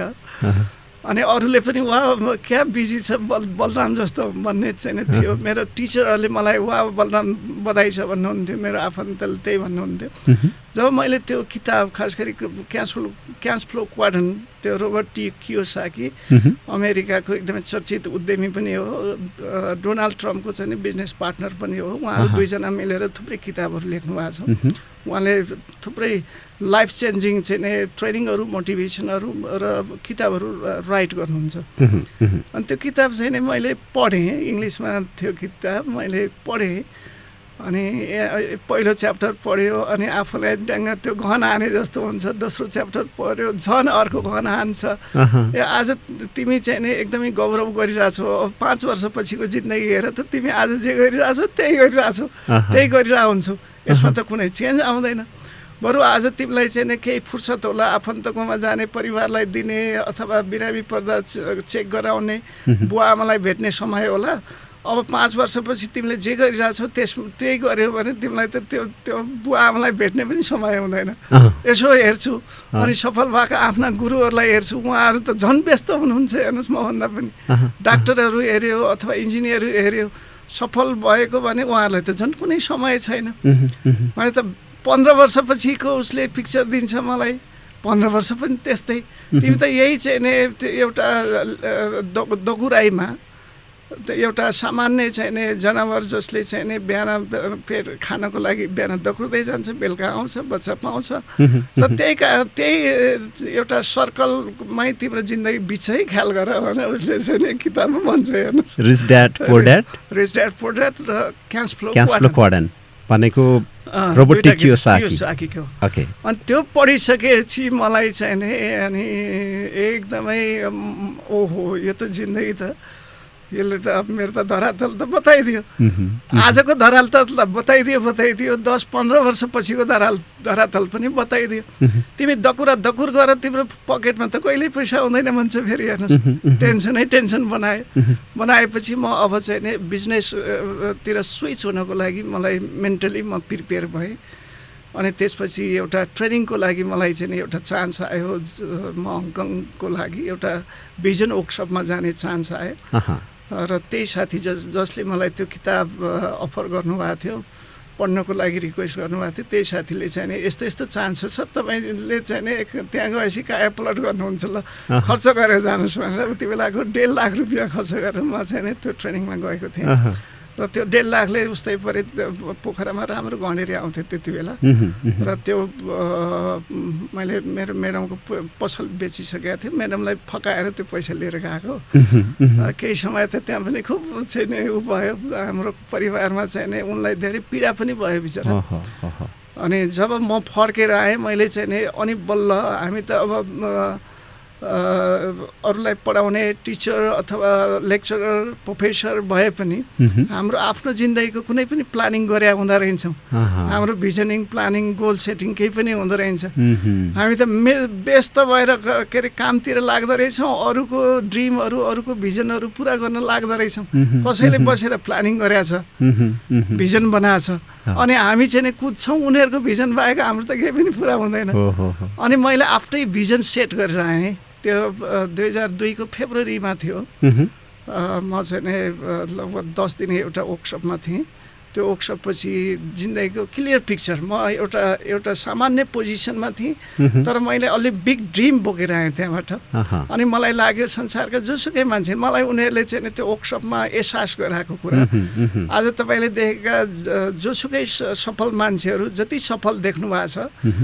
तर तिनीहरूको विगतमा हेर्नुभयो भने तपाईँभन्दा पनि सामान्य मान्छे छन् तिनीहरू जस्तै अहिलेको इलन मस्क हेर्नुहोस् अब 2008को दशक 2008तिर गयो भने उहाँ चाहिँ नि धन्न ब्याङ्क्रप्ट भएको मान्छे हो होइन असफल भएको मान्छे उहाँले आफ्नो कम्पनीहरू बेच्न परेको मान्छे हो र तर आज उहाँ चाहिँ नि सबैभन्दा धनी मान्छे हुन्छ भने नेपालका सफल मान्छेहरू हेर्नुभयो भने त्यही नै हो र उनीहरूले मलाई त्यो कुरा एहसास गरायो कि सामान्य मान्छे हो उनीहरू पनि पहिला उनीहरूले चाहिँ नि दिमागमा आफ्नो चाहिँ नि प्लानिङ गर्न सक्यो धेरै मान्छे किन सफल भएको छैनन् भने दिमागमा नै सोध्न सकेका छैन दिमागले प्लानिङ गर्न सकेका छैन जब दिमागले नै प्लानिङ गर्न सक्दैन भने के नै आर्जन हुन्छ र केही पनि आर्जन हुन्न नि त पहिला त बिउ त दिमागमा रोप्नु पर्ने रहेछ मैले मेरो चाहिँ नि जिन्दगीको भिजन जिन्दगीको ड्रिम दिमागमा रोपेर आएँ अनि नोटमा लेखेर आएँ अनि त्यसमा मैले काम गरेँ र त्यो मैले पुरा पनि गरेँ अनि त्यसपछि म बिस्तारै व्यवसायमा रमाउँदै गएँ परिस्थिति अनुसारका हरेक व्यवसाय गरेँ मैले कति व्यवसायमा म चाहिँ नि केही असफल पनि भएँ होला तर तिनलाई मैले असफलता भयो भनेर कहिले पनि टेन्सनको रूपमा हेरिनँ एउटा च्यालेन्जको रूपमा एउटा अवसरको रूपमा कहाँनिर मिस्टेक भयो के कारण के गर्यो भने अगाडि थप सफल हुन सकिन्छ भन्ने भयो परिस्थिति अनुसार कहिले पनि अरूलाई कम्प्लेन गरेर बसिएन अनि यसबाट के सिक्न सकिन्छ भनेर अगाडि बढ्यो र त्यसरी अगाडि बढ्दै अनि इभन यो कानुन बनाउने कुरामा पनि हामीले यो बाहिर संसारमा चाहिँ नि डाइरेक्ट सेलिङको निकै राम्रो इम्प्याक्ट देखिसकेपछि नेपालमा त बुझाइ भएको थिएन अनि यस्तो छ संसारमा यस्तो छ है इन्डियाले समेत यस्तो गरिसक्यो भनेर हामीले बुझाउन सक्यौँ राज्यलाई र राज्यले इनिसिएसन लिएर कानुन बनायो र त्यसपछि हामीले चाहिँ पछिल्लो समयमा त युटर्न अन्तर्गत ग्रुप अफ कम्पनीजहरू बनायौँ अहिले चाहिँ नि एउटा दिशामा छौँ तर अघि मैले जुन इम्प्याक्टका कुरा गरेको थिएँ त्यसको सङ्केत मात्रै देखिया छ ती इम्प्याक्टहरू एउटा नेपालको कम्पनीले नेपालको बेस भएको कम्पनीले पनि दिन सक्छ भन्ने विश्वासका साथ अगाडि बढेका छौँ हामीहरू 2002 कुरा गर्नुभयो हजुर त्यति बेला हजुर पिएन क्याम्पस पढाउँदै हुनुहुन्थ्यो त्यसपछि डाइरेक्ट सेलिङको कन्सेप्टबारे केही बुझ्नुभयो त्यो समयलाई हजुरको एउटा टिचिङ ब्याकग्राउन्डबाट डाइरेक्ट सेलिङ इन्डस्ट्रीतर्फको एउटा युटर्न भन्न मिल्छ युटर्न मेरो जिन्दगीको सबैभन्दा ठुलो युटर्न हो त्यो नभएको भए सायद म यहाँ आउने थिएन र त्यति बेला अर्को एउटा आस्पेक्ट पनि बताउँ तपाईँले जोसुकै सफल मान्छेलाई हेर्नुभयो भने उसको सफलताको कहानी मात्रै देख्नुहुन्छ तर उसका च्यालेन्जेसहरू कम देख्नुहुन्छ नि जब च्यालेन्जेसहरू चाहिँ तपाईँले देख्नुहुन्छ त्यसले अझ इन्सपायर गर्छ र म पनि अझ सफल हुने लेभलमा अझै ठुलो सफलताको खोजीमा छौँ हामी त यो त सुरुवात मात्रै हो त्यसको लागि केही गर्नुपर्ने छ तैपनि एउटा चाहिँ नि गोरेटो बनाएका छौँ हामीले आफ्नो लागि पनि अरू धेरै सयौँ हजारौँ मान्छेहरूको लागि तर त्यो सुरुमा मैले अघि भने नि म चाहिँ नि कलेज पढाएँ अनि पसल थियो अनि त्यो बेचियो अनि त्यसपछि म बाहिर गएँ ट्रेनिङको लागि मैले बुझेर आएँ मैले प्लानिङ गरेर आएँ म चाहिँ नि अब व्यापारमा स्विच हुने चाहिँ नि एउटा डिसिजन डेडिकेसन कमिटमेन्ट बोकेर आएँ तर मलाई चाहिँ नि अब यति धेरै च्यालेन्जेसहरू आए नि त घर परिवारमा जस्तै जाहिरमा जानुहुन्छ भने त मैले त 30 दिन पढाएपछि त मेरो त सट्टै नै आउने पेआउट त मेरो त आइहाल्छ मेरो घरको खर्च त चलिहाल्छ अनि एक्स्ट्रा मेहनत गरिरहेको छु मैले टिचिङ कोचिङहरू अर्को एक्स्ट्रा कलेज पढाइरहेको छु मेरो त एक्स्ट्रा इन्कम पनि आइरहेछ त्यही माथि म्याडमले चाहिँ नि सानोतिनो व्यवसाय गरिरहेको छ त्यहाँबाट उसको इन्कम आइरहेछ मलाई कुनै समस्या छैन अरूले देख्दाखेरि वा जिन्दगी भइसकेको थियो होइन अनि अब मैले त के अरे त्यो भइरहेको पनि छोडेँ मेरो जाहिर पनि छोडेँ होइन अब तपाईँ नयाँ के अरे उद्यमशीलताबाट त तत्काल रिटर्न आउँदैन अनि यति धेरै च्यालेन्जेसहरू इभन मलाई चाहिँ नि मेरो गाउँमा जाँदाखेरि चाहिँ नि मेरो सरले भनेको मेरो हेड सरले भनेको चाहिँ नि मलाई अहिले पनि झलझल्ती आउँछ दिमागमा म चाहिँ एकदम ट्यालेन्टेड स्टुडेन्ट थिएँ स्कुलमा पनि फर्स्ट सेकेन्ड थर्ड हुने र एसएलसीमा पनि मैले निकै राम्रो गरेको थिएँ स्कुलकै राम्रो भन्दा पनि हुन्छ अनि मलाई यो बलरामले चाहिँ निकै राम्रो गरी खान्छ होइन यो चाहिँ ठुलो प्रोफेसर हुन्छ भन्ने थियो त्यो भइसकेको पनि छोडिदिएँ मैले अनि अब मलाई मेरो हेड सरले चाहिँ नि अरूसँग अफ गरेर भनेको एउटा बिहेमा चाहिँ नि भेट हुँदाखेरि मलाई माया गरेर हो बिचरा म एकदमै रेस्पेक्ट गर्छु मलाई यो बलराम यस्तो ट्यालेन्ट थियो यो बिग्रियो के गर्छु व्यापार गर्छु भनेर बिग्रियो भनेर उहाँले भनेको मलाई जलजली आउँछ त्यो व्यापार पनि अझ डाइरेक्ट सेलिङ अझ डाइरेक्ट सेलिङ बेसमा थिएँ म अनि अर्को चाहिँ नि अरू मेरो आफन्तहरू पनि पहिला जति गर्व गर्नुहुन्थ्यो अब त होइन ससुराली गयो भने ज्वाइँ बिग्रिने भयो कि मामा कहाँ गयो भने भान्जा बिग्रियो कि होइन परिवारमा चाहिँ नि यतरी अब सबैले यसो भन्छन् होइन मेरो म्याडमले मलाई चाहिँ नि कम्तीमा केही त केही ठिक छ तपाईँले व्यापारको प्लानिङ गर्नुहोस् तर त कम्तीमा केही त केही गर्नुहोस् न कलेजमा पढाउनुहोस् भनेर मलाई चाहिँ नि फोर्सफुली केही समय मैले कलेजमा काठमाडौँ पनि केही कलेज पढाएको छु काठमाडौँ आइसकेपछि र त्यो समाजलाई देखाउनको लागि उनलाई चाहिँ नि ल यसो गर्नुहुन्छ भन्नको लागि तर मेरो दिमाग चाहिँ नि अब जागिरमा छैन म व्यवसायतिर उद्यमतिर छु र अनि त्यसपछि फिनान्सियल पाटो त छँदैछ रेगुलर नआएपछि उद्यमशीलतामा तपाईँले सोचे जस्तै हुन्न डाइरेक्ट सेलिङ चाहिँ व्यवस्थित भइसकेको छ नेपालमा अप्स एन्ड डाउन छ होइन मान्छेले हेर्ने दृष्टिकोण त्यस्तै छ अनि सपना ठुलो छ अनि अगाडि चाहिँ अनि रिजल्ट एकदमै सानो छ र त्यहाँबाट पनि धेरै कहिलेकाहीँ त आफूलाई पनि थाकेको अनुभव तर पनि यस्तै किताबहरू अध्ययन गर्ने सेल्फ हेल्प सम्बन्धी किताबहरू इन्टरनेसनल ट्रेनिङहरूमा जाने अनि आफैले चाहिँ नि त्यो ड्रिम जुन मैले अघि भने नि हङकङ आएर गएर बनाएको त्यो ड्रिम त्यसलाई भिजुलाइज गर्ने अनि त्यसको चाहिँ नि प्र्याक्टिस गर्ने सो अध्ययन गर्ने आदि कुराले कहिल्यै पनि त्यस्तो डिस्टर्ब भने भइएन। एकदमै च्यालेन्जेसहरू अप्स एन्ड डाउन्सहरू आउँदाखेरि पनि त्यति डिस्टर्ब भइएन। अनि त्यसपछि परिस्थिति अनुसार आफूलाई कोपअप गर्दै अनि त्यहाँबाट त्यो अनुसार डिसिजन गर्दै आइयो। र अहिले चाहिँ नि फेरि अघि मैले एकजना सरले भनेको तपाईँलाई बताएँ, यो म कनेक्ट गर्छु यसमा। 2-3 वर्ष अगाडि चाहिँ नि एकजना मेरो स्कुल पढाउने सरको बुवा बित्दाखेरि म चाहिँ पोखरा गएको बेलामा पऱ्यो, बोलाउन गएँ। अनि त्यहाँ अरू सरहरू पनि आउनुभएको रहेछ। अनि उहाँहरूले मलाई एप्रिसिएट गर्नुभयो त्यति बेला कि हाम्रो स्कुलबाट पास आउट भएको मध्येमा सबैभन्दा राम्रो गरेको छ भने बलरामले गरेको छ, बधाई छ भने त्यही सरहरूले भन्नुभयो फेरि मलाई। भनेपछि अब तपाईँले चाहिँ नि च्यालेन्ज फेस गरेर तपाईँले केही समाजमा योगदान हुने गरी केही गर्न सक्नुभयो, सफलता प्राप्त गर्नुभयो भने फेरि डराउनु पर्ने केही होइन रहेछ। समाजले फेरि तपाईँलाई एप्रिसिएट पनि गर्दो रहेछ। तर तपाईँ हार खानुभयो भने तपाईँलाई सधैँ लखेट्छ फेरि समाजले, त्यो भने हुँदो रहेछ। पक्कै पनि डाइरेक्ट सेलिङ इन्डस्ट्रीको अहिले एउटा नेतृत्वदायी भूमिकामा पनि हुनुहुन्छ। अझ भनौँ भने नेपाल सरकारको डाइरेक्ट सेलिङ निर्देशक समितिको विज्ञ सदस्य समेत हुनुहुन्छ यति बेला हजुर। डाइरेक्ट सेलिङको अहिलेको यति बेलाको वर्तमान स्थिति र राज्यको तर्फबाट यसलाई कसरी चाहिँ अब यसको चाहिँ व्यवस्थापन अथवा यसको चाहिँ नियमनको प्रक्रियामा कस्तो देख्नुहुन्छ र भोलिको भविष्य कस्तो छ, यसको सम्भावनाहरू र चुनौतीहरू के छन् यसमा? अब यसलाई चाहिँ नि विगत 10 वर्ष अगाडि 15 वर्ष अगाडिलाई कम्पेरिजन गरेर हेऱ्यो भने निकै राम्रो कन्डिसनमा छौँ हामी। गोल्डन एरा भने पनि हुन्छ। जस्तै अमेरिकाको कुरा गरेको थिएँ मैले अघि, 40 को दशकमा सुरु भयो, 80 को दशक 80-90 सम्मको समयलाई उनीहरूले चाहिँ नि त्यसलाई ब्ल्याक एरा पनि भन्छन् डाइरेक्ट सेलिङको इतिहासमा। अनि जब त्यो 80मा चाहिँ नि उनीहरूले 79मा चाहिँ नि कानुन बन्यो, त्यसपछि एकदमै गोल्डन एरा आयो। 2000 पछि गएर एकदमै युनिभर्सल त्यो ट्रेडिसनल कम्पनीहरू पनि डाइरेक्ट सेलिङमा आए त्यो अमेरिकामा, जापानमा। त्यता चाहिँ नि ट्रेडिसनली गरे, किनकि वर्ड अफ माउथको विज्ञापनको शक्ति एकदमै ठुलो हुने। अनि ट्रेडिसनल कम्पनीहरूलाई पनि यिनीहरूले माथ गरिदिएपछि अनि पुराना ट्रेडिसनल कम्पनीहरू पनि यो सिस्टममा जानुपर्छ भनेर 2000 को दशकमा आएका छन् अमेरिका, युरोप र जापानतिर हेर्दाखेरि।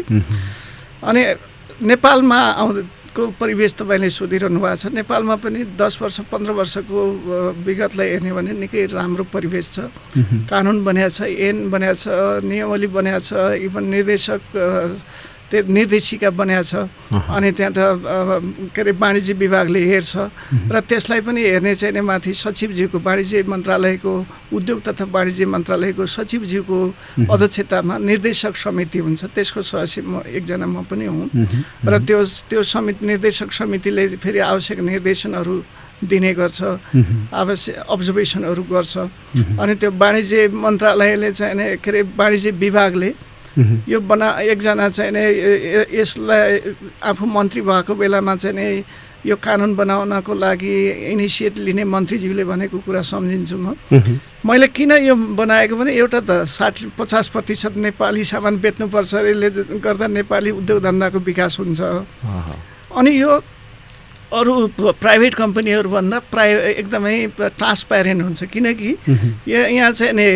वाणिज्य विभागमा गएर लाइसेन्स के अरे धरोटी राखेर लाइसेन्स लिनुपर्छ। अनि त्यसपछि त्यो वाणिज्य विभागले मलाई चाहिँ नि कम्पनीहरूले 3 महिनामा रिपोर्टहरू पेश गर्नुपर्छ। मैले यो सामान यति ल्याएँ, यतिमा बेचेँ, यति खर्च गरेँ, यति नेपाली बेचेँ, यति विदेशी बेचेँ। त्यो कहीँ पनि हुँदैन। उही ब्याङ्कहरूले राष्ट्र ब्याङ्कलाई चाहिँ नि पेश गर्ने रिपोर्ट जस्तो। अनि बेला बेलामा फेरि वाणिज्य विभागले चाहिँ नि अनुगमन गरिराखेको हुन्छ र त्यसले गर्दा एकदमै अरूभन्दा पारदर्शी हुन्छ यो व्यापार। त्यो कारणले मैले चाहिँ नि यो ऐन चाहिँ नि पास गर्नको लागि ऐन ल्याउनको लागि मैले इनिसिएसन लिएको हुँ भनेर उहाँले भन्नुहुन्थ्यो। भने यसमा त्यस्तै हुन्छ, अहिले चाहिँ नि एकदमै पारदर्शी हिसाबले चलिराखेको छ र कम्पनीहरूले चाहिँ नि कोही यही उत्पादन गर्न सुरु गरेका छन्। धेरै कम्पनीहरूले जस्तै हामी युटनले यहीँ उत्पादन गर्छ आफ्ना सबै सामानहरू। पहिला हामी बाहिर पनि ल्यायौँ, यो मौरीजन्य वस्तुहरू यहाँ नेपालमा पाउँथेन। हामी त महको कुरा मात्रै गर्थ्यौँ, रोयल जेली, पलिस, एकदमै हाइली बेनिफिसियल प्रडक्टहरू चाहिँ नि त्यो माउरीले दिने रहेछ ह्युमन लाइफको लागि। त्यो हामी नेपालमा थिएन, बाहिरबाट ल्यायौँ। पहिला बुल्गेरिया, रोमानिया, युरोपबाट ल्यायौँ हामीले र पछि यही उत्पादन गऱ्यौँ। भने हामीले सबै सामानहरू यहीँ उत्पादन गर्छौँ। अरू केही कम्पनीहरूले पनि यहाँ उत्पादन सुरु गरेका छन्। त्यसको इम्प्याक्ट चाहिँ नि अब कम्तीमा उत्पादन गरेपछि यहाँको र मटेरियल प्रयोग हुने भयो, किसानसँग उनीहरू जाने भयो, हामी पनि किसानसँग डाइरेक्ट गएर र मटेरियल ल्याउँछौँ होइन। त्यसको इम्प्याक्ट देखिया छ। रोजगारको क्षेत्रमा चाहिँ नि अब हाम्रो युटनको कुरा गर्दाखेरि हामीले लगभग 10,000 अराउन्डलाई चाहिँ नि रोजगार दिएका छौँ होला, फुल टाइम र पार्ट टाइम गरी। त्यो सङ्ख्या भोलि लाखौँमा जाने अनुमान गरेका छौँ हामीले, लाखौँलाई दिने। अर्को 5 वर्षको भिजनको कुरा गर्नुहुन्छ भने कम्तीमा हामी 3 लाखभन्दा बढी मान्छेलाई फुल टाइम रोजगार दिने लक्ष्य राखेका छौँ। र अरू कम्पनीको कारणले पनि रोजगार सिर्जना भइराखेको छ। अहिले 27-28वटा कम्पनीहरूले चाहिँ नि वाणिज्य विभागबाट अनुमति लिएका छन् होइन। त्यसले गर्दा त्यसको राम्रो पहिला चाहिँ नि अलि अन्यल थियो, राज्यले हेर्ने दृष्टिकोण पनि अलि अन्यल थियो। अनि कम्पनीहरू पनि सुरुमा त्यति धेरै लयमा थिएनन्। अनि अब कसैको केही एररहरू पनि थिए होलान् सायद। अब अहिले उनीहरू खारिँदै पनि आए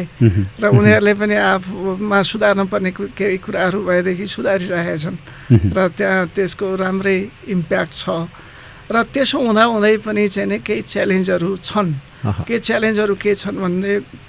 भन्दा जस्तो अब अहिले विदेशी कम्पनीहरूसँग पनि लोकल कम्पनीहरूले कम्पिट गर्नु परिरहेको छ। अब हामीले अलि ढिला गऱ्यौँ, कानुन बनाउनको लागि नेपालमा ढिला गऱ्यौँ। त्यति बेला त उनीहरूले त त्योभन्दा पहिले कानुन बनाए, उनीहरू कहाँ कम्पनीहरू एकदमै म्याचियर भए अनि उनीहरू संसार जान सक्ने भए, नेपालमा पनि आए अनि उनीहरू एकदमै म्याचियर भएर आए। हाम्रो एकदमै बेबी कम्पनीजहरूले तिनीहरूसँग चाहिँ कम्पिट गर्नु पर्यो र परिरहेछ इभन होइन। त्यो राज्यले चाहिँ नि अलि छिटो नसोच्नाले त्यो इम्प्याक्ट पर्दो रहेछ। त्यो एउटा चाहिँ कम्पिटिसन, एकदमै टफ कम्पिटिसन पहिलाको भन्दा छ। तथापि त्यो नेपालको चाहिँ नि अहिले अब इभन सरकारले पनि राज्यले पनि नेपालको प्रडक्टलाई प्रमोट गरौँ, उत्पादनलाई चाहिँ नि प्रवर्धन गरौँ भनेर अस्ति त प्रधानमन्त्रीको पनि आयो नि त होइन, डेरी प्रडक्टको। अब यस्तो चाहिँ नि एउटा थिममा चाहिँ नि राज्यले पनि काम गरिराखेका हुनाले नेपाली कम्पनीहरूलाई राम्रै नै भइरहेछ र हुँदैछ। र राज्यले पनि हिजोको भन्दा फरक तरिकाले यो व्यापारलाई हेरिराखेको छ। अहिले चाहिँ नि उनीहरूको चाहिँ नि हेराइ क्लियर छ। तथापि कति कहिलेकाहीँ मिडियामा चाहिँ नि यो त यस्तो हो भन्ने त्यसलाई नबुझिकन मिडियाले पनि कुरा राखिदिने अनि निकायले पनि अध्ययन गर्न नथाल्ने गइरहेर अनि यहीँ हाम्रो इन्डियामा अथवा मलेसियामा कसरी भयो त्यो त हाम्रो त फेरि फन्डको हिसाबले अरू धेरै हिसाबले चाहिँ नि त्यो रिसर्चको काम कम हुन्छ नि नेपालमा। अनि त्यसरी रिसर्च नगरेपछि धेरै कुरा जानिँदैन अनि त्यही मिसकन्सेप्सन कहिलेकाहीँ चाहिँ प्रस्तुत गरिदिने अनि टाइट हाम्रोमा चाहिँ नि इभन उद्यम हाम्रो डाइरेक्ट सेलिङलाई मात्रै होइन सबै उद्यमलाई यिनीहरूलाई कसरी प्रमोट गर्ने हो भन्नुभन्दा कसरी चाहिँ नियन्त्रण गर्ने हो, नियन्त्रणमुखी यिनीहरूले कहाँ गल्ती गर्छ कहाँ चाहिँ कन्ट्रोल गर्ने बाहेक चाहिँ हाम्रो निकायको चाहिँ ध्यान त्यता बढी हुन्छ त्यो प्रमोसन गर्ने भन्दा। अनि त्यो हाम्रो कानुन पनि त्यस्तै कडा बनाएको छ र अरू विदेशी चाहिँ लाई हाम्रा कानुनहरू पठाए हामीले डाइरेक्ट सेलिङ एसोसिएसनमा आदिमा र सबै देशको कानुनभन्दा हाम्रो देशको कानुन एकदमै कडा छ। त्यो उद्यम मैत्री लगानी मैत्री अलि छैन। जस्तै एउटा कुरा बताइदिउँ तपाईँलाई चाहिँ नि कम्पनीहरूले वाणिज्य विभागबाट अनुमति लिँदाखेरि लाइसेन्स लिँदाको बखतमा उसले चाहिँ नि आफ्नो चुक्ता पुँजीको 50% चाहिँ नि धरौटी राख्नुपर्छ अनि कम्तीमा 1 करोडको कम्पनी बनाउनुपर्छ भने त 50 लाख त कम्तीमा उसले त धरौटी राख्नु पर्यो। अनि अर्को प्रावधान के राखिदिएको छ भने उसको चाहिँ नि व्यवहारको के अरे ट्रान्ज्याक्सनको आधारमा अनि हरेक 2 वर्षमा रिन्यू गर्नुपर्छ। अनि निकायले उसलाई चाहिँ नि धरौटी बढाउनको लागि आदेश गर्नुपर्ने सक्ने छ भनेर राखेको छ। अब त निकायले त के गर्ने हो, त्यो पैसा त्यो अघिल्लो 50 लाख अथवा अब धरौटी बढाउने पैसा भयो भने त अर्को 2-5 करोड चाहिँ नि ब्याङ्कबाट लियो भने त उसले त उद्योग बनाउन सक्थ्यो होइन। त्यहाँबाट चाहिँ नि अर्को थप चाहिँ नि इम्प्याक्ट पर्थ्यो नि राज्यलाई, औद्योगिकरणको विकास हुन्थ्यो, नेपालको साधन स्रोत प्रयोग हुन्थ्यो। अब त्यो पैसा कहाँ गएर डम्प भयो, त्यो चाहिँ नि धरौटीमा गएर डम्प भयो। त्यो चाहिँ नि कहीँ लागु नहुने कुराहरू त्यो हाम्रो कानुनमा छ। यस्ता कुराहरू चाहिँ नि अलिकति चेन्ज गर्नुपर्ने, मोडिफाई गर्नुपर्ने, एमेन्ड गर्नुपर्ने समयअनुसार छ। त्यसै गरी कहीँ कहीँ हाम्रो चाहिँ नि अब जस्तै एन हुन्छ, एन पछि जुनसुकै कुराको पनि जुनसुकै विधाको पनि नियमावली हुन्छ, त्यसलाई चाहिँ नि अनि व्यवहारिक रूपमा चाहिँ नि निर्देशिका बनाइन्छ। तर कता कता त्यहाँ चाहिँ नि त्यो एन नियमावली र निर्देशिकाको बिचमा केही कन्ट्रोभर्सी पनि छन् अहिले पनि। त्यसले गर्दा अब त्यो वाणिज्य विभागको चाहिँ नि त्यो कुर्सीमा भनौँ न, त्यो यसलाई चाहिँ नि यसलाई हेर्ने वाणिज्य विभागले हेर्छ भने त्यहाँको नेतृत्व परिवर्तन हुँदाखेरि अनि हेराइमा चेन्ज भइदिन्छ, किनकि त्यो केही कन्ट्रोभर्सीहरू छन् अझै पनि। र राज्यले यिनै कुराहरू गरिदियोस् भन्छु। जस्तै एउटा एनमा भएका केही चाहिँ नि कमी कमजोरीहरू, जस्तै इन्डियामा चाहिँ नि 2021मा कानुन बन्यो अनि त्यसलाई चाहिँ नि राज्यले एकदमै गहन रूपमा हेऱ्यो। अनि त्यसले चाहिँ नि व्यवसायलाई चाहिँ नि उद्यमशील बनाउनुभन्दा टाइट गर्नेतिर गएको फिलिङ भइसकेपछि कसरी चाहिँ नि उद्यमशीलतामा लगानीमा इन्करेज गर्न सकिन्छ भन्ने हिसाबले उहाँहरूले चाहिँ नि 23मा यसलाई एमेन्ड गर्नुभयो। अनि त्यसपछि चाहिँ नि मल्टिनेसनल कम्पनीहरू पनि त्यहाँ लगानी गर्न आए। अनि इन्डियाका कम्पनीहरूले पनि ठुला चाहिँ नि फ्याक्ट्रीहरू बनाए र त्यसले गर्दा राज्यलाई फाइदै भयो, त्यहाँबाट संसारमा निर्यात गर्न सके नि त उनीहरूले। हो त्यस्तो उद्यमशील चाहिँ नि इन्भाइरोमेन्ट चाहिँ नि राज्यले कसरी चाहिँ नि लगानी गर्ने, त्यो पनि चाहिँ नि अलि प्रोडक्टिभ सेक्टरमा त्यो कुरा चाहिँ नि ख्याल गरिदिएर एनहरूमा अलिकति समय अनुकूल एमेन्डमेन्ट। अब केही व्यवसायले चाहिँ नि केही कमजोरी गरेको छ भने पनि तिमीहरूले यसो गराइ भन्न पनि सक्छ फेरि व्यवसायलाई पनि। कहीँ चाहिँ नि अझ टाइट गर्नुपर्ने छन् भने केही फरक परेन। तर चाहिँ नि समग्रमा चाहिँ नि उद्यमीलाई चाहिँ नि त्यो लगानी गर्नको लागि चाहिँ नि उत्साहित हुने खालको इन्भाइरोमेन्ट एनमा र त्यही अनुसारको नियमावलीमा र त्यही अनुसारको निर्देशिकामा र हाम्रो निकायको हेर्ने दृष्टिकोणमा पनि आखिरमा देशको परिवर्तन गर्ने भनेको चाहिँ यत्रो ठुलो परिवर्तन, राजनीतिक परिवर्तन भइरहेछ। यहीँ उत्पादन भएन, रोजगार सिर्जना भएन, यहाँ चाहिँ नि अनि ट्याक्सको सिर्जना भएन, ट्याक्स पेमेन्ट भएन भने त कसरी चाहिँ नि त्यो युवाहरूको आशा पुरा हुन्छ र। त्यसको लागि त यही उद्योग धन्दा हुनु पर्ला, यही रोजगार सिर्जना हुनु पर्ला। त्यसको लागि त्यही खालको वातावरण सिर्जना गर्नको लागि त पहिला त उनीहरू व्यवसायलाई हेर्ने चाहिँ नि दृष्टिकोण परिवर्तन हुनु पर्ला अवश्य होइन। अवश्य र यो भयो भने चाहिँ नि अवश्य यसको सम्भावना, अघि सम्भावनाको कुरा गर्नुहुन्थ्यो, अत्यन्त ठुलो सम्भावना छ। अघि मैले त्यो जुन इम्प्याक्टको कुरा गरेको थिएँ, रोजगारको क्षेत्रमा ठुलो कायापलट ल्याउन सकिन्छ। जस्तै हाम्रो युटर्नको कुरा मात्रै गर्नुहुन्छ भने अर्को 5 इयर्समा हामीले चाहिँ नि कम्तीमा 3 लाख मान्छेलाई प्रत्यक्ष के अरे यो वितरक मार्फत सेल्फ इम्प्लोइमेन्ट दिने, रोजगार स्वरोजगार बनाउने लक्ष्य राखेका छौँ। र युजरको हिसाबले भन्नुहुन्छ भने त 50औं लाखमा हामी पुग्छौँ भनिरहेछौँ। अनि त्यसमा चाहिँ आर्थिक रूपमा अलिक ठुलो परिवर्तन गर्ने मान्छेहरूको पनि ठुलो जमात हुन्छ। अनि हामीले हाम्रो उद्योगहरूलाई यस्तो अटोमेटिक फेजमा र संसारभरि खास गरी चाहिँ 15भन्दा देशमा चाहिँ निर्यात गर्ने लक्ष्य राखेका छौँ। र यो वर्षदेखि हामी बाहिर पनि जाँदैछौँ, बाहिर जाने तयारी गरिरहेछौँ। सायद सरकारका पछिल्ला चेन्जेसहरू र यो बाहिर पनि लगानी गर्ने सवालमा केही अप्ठ्यारा पनि छन्, ती कुराहरू अहिले फुकाउने भन्ने कुरा आइरहेछ। त्यो हामी बाहिर जानेवाला छौँ। अनि त्यसपछि हामीले त्यो ठुलो भोल्युममा बिक्री हुने सामानहरू यहीँ उत्पादन गर्छौँ, त्यसले अर्को रोजगारको सिर्जना गर्ने भयो।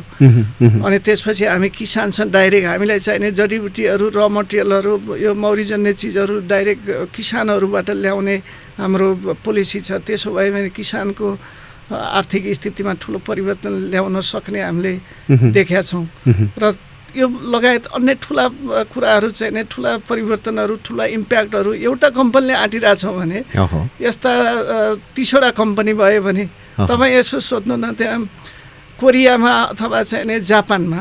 कोरियामा तपाईँ चाहिँ नि त्यो सामसुङ भन्ने कम्पनीलाई झिकिदिनु भयो भने अर्थतन्त्र एकदमै खोक्रो हुन्छ अरे तपाईँ हामीले सुन्छौँ नि भने त्यस्तो ठुलो इम्प्याक्ट दिने चाहिँ नि 10वटा 20वटा कम्पनी भयो भने त राज्यको अर्थतन्त्र राज्यलाई चाहिँ नि प्रगति हुनमा पनि त त्यसले चाहिँ नि ठुलो टेवा पुर्याउँछ होला नि त हामीले त्यो सम्भावना देखेका छौँ त्यसले गर्दा कहिलेकाहीँ च्यालेन्जहरू आयो भने पनि ह्याप्पिली चाहिँ नि हामी अगाडि बढ्छौँ अवश्य नै निकट दिनहरूमा नै हामी हजुरहरूको जुन युटन इन्टरनेसनल कम्पनी छ विशुद्ध रूपमा नेपाली लगानी नेपाली व्यवस्थापनबाट सञ्चालित भएर अघि जुन हामीले संवादको क्रममा अन्तर्राष्ट्रिय रूपमा विभिन्न कम्पनीहरूले जुन लेभलको ग्लोबल इम्प्याक्ट पारिरहेको छ त्यो क्रममा नेपालबाट सुरुवात भएको कम्पनी युटनले पनि त्यो लेभलको इम्प्याक्टको लागि चाहिँ तयारी गरिरहेको भन्ने पनि यहाँ हामीले बुझ्यौँ पक्कै पनि यो सम्भव छ र यो क्रममा मैले यहाँसँग यो हामीले जुन डाइरेक्ट सेलिङ इन्डस्ट्रीको बारेमा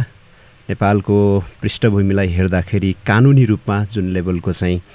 विकास भयो अथवा चाहिँ यसको तयारी भयो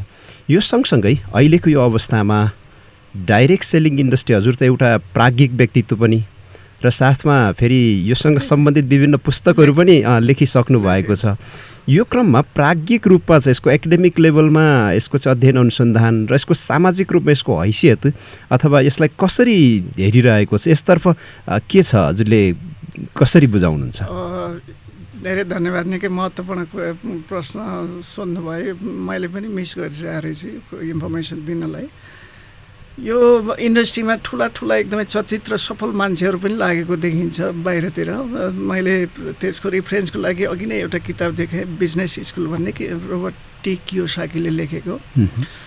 उहाँ चाहिँ नै एउटा सफल उद्यमी सफल व्यवसायी हो उहाँ चाहिँ नै कुनै डाइरेक्ट सेलर होइन डाइरेक्ट सेलिङ कम्पनी चलाउने मान्छे पनि होइन अनि उहाँ त निकै ठुलो सफल व्यवसायी उद्यमी अनि एक दिन चाहिँ आफ्नो साथीकोमा जानुहुन्छ उहाँ कियोसाकी अनि साथीको घरको ऱ्याकमा चाहिँ कुनै डाइरेक्ट सेलिङको सामान राखेको हुन्छ अनि उहाँले चाहिँ अचम्म परेर क्वेसन सोध्नुहुन्छ यो त सामान्य मान्छेले गर्ने भन्ने लागेको हुन्थ्यो त्यो उहाँलाई हाम्रोमा पनि कतिपय त्यस्तै लाग्छ अनि सोध्नुहुन्छ अचम्म भएर त तिमीलाई यो डाइरेक्ट सेलिङ किन चाहियो यो कम्पनी तिमीले त यस्तो सामान राखिरहेछौ अनि म छोटोमा कुरा गर्छु अनि उहाँले चाहिँ नि त्यो उहाँको साथीले भन्छ तिमी हामी त हेर सफल उद्यमी हौ तर हामीले कतिजना मान्छेलाई सफल बनायौँ त नि तिमी र म त सफल भयौँ तिमीले र मैले कतिजनालाई सफल बनायौँ ल भन त कतिजनाको जिन्दगी परिवर्तन गऱ्यौँ त्यो त एकजनाको पनि सकेनौँ तर त्यो भनेको त हाम्रो त मानवीय दायित्व त हामी त पुरा गरेनौँ हो मैले यो इन्डस्ट्रीमा त्यहाँ त तिम्रो हाम्रो ट्रेडिसनल व्यापारमा चाहिँ नि पुरा गर्न नसकेको दायित्व मैले यहाँ पुरा गर्न सक्दो रहेछु किनकि यहाँ सामान्य मान्छेलाई मैले इन्भाइट गरेर मैले चाहिँ नि उसलाई ट्रेनिङ दिएर उसलाई सिकाएर उसलाई ग्रो गरेर म जस्तै एकदमै सम्पन्न व्यापारी बनाउन सक्दो रहेछु पछि त मेरो ट्रेडिसनल व्यापारमा पनि उसले चाहिँ नि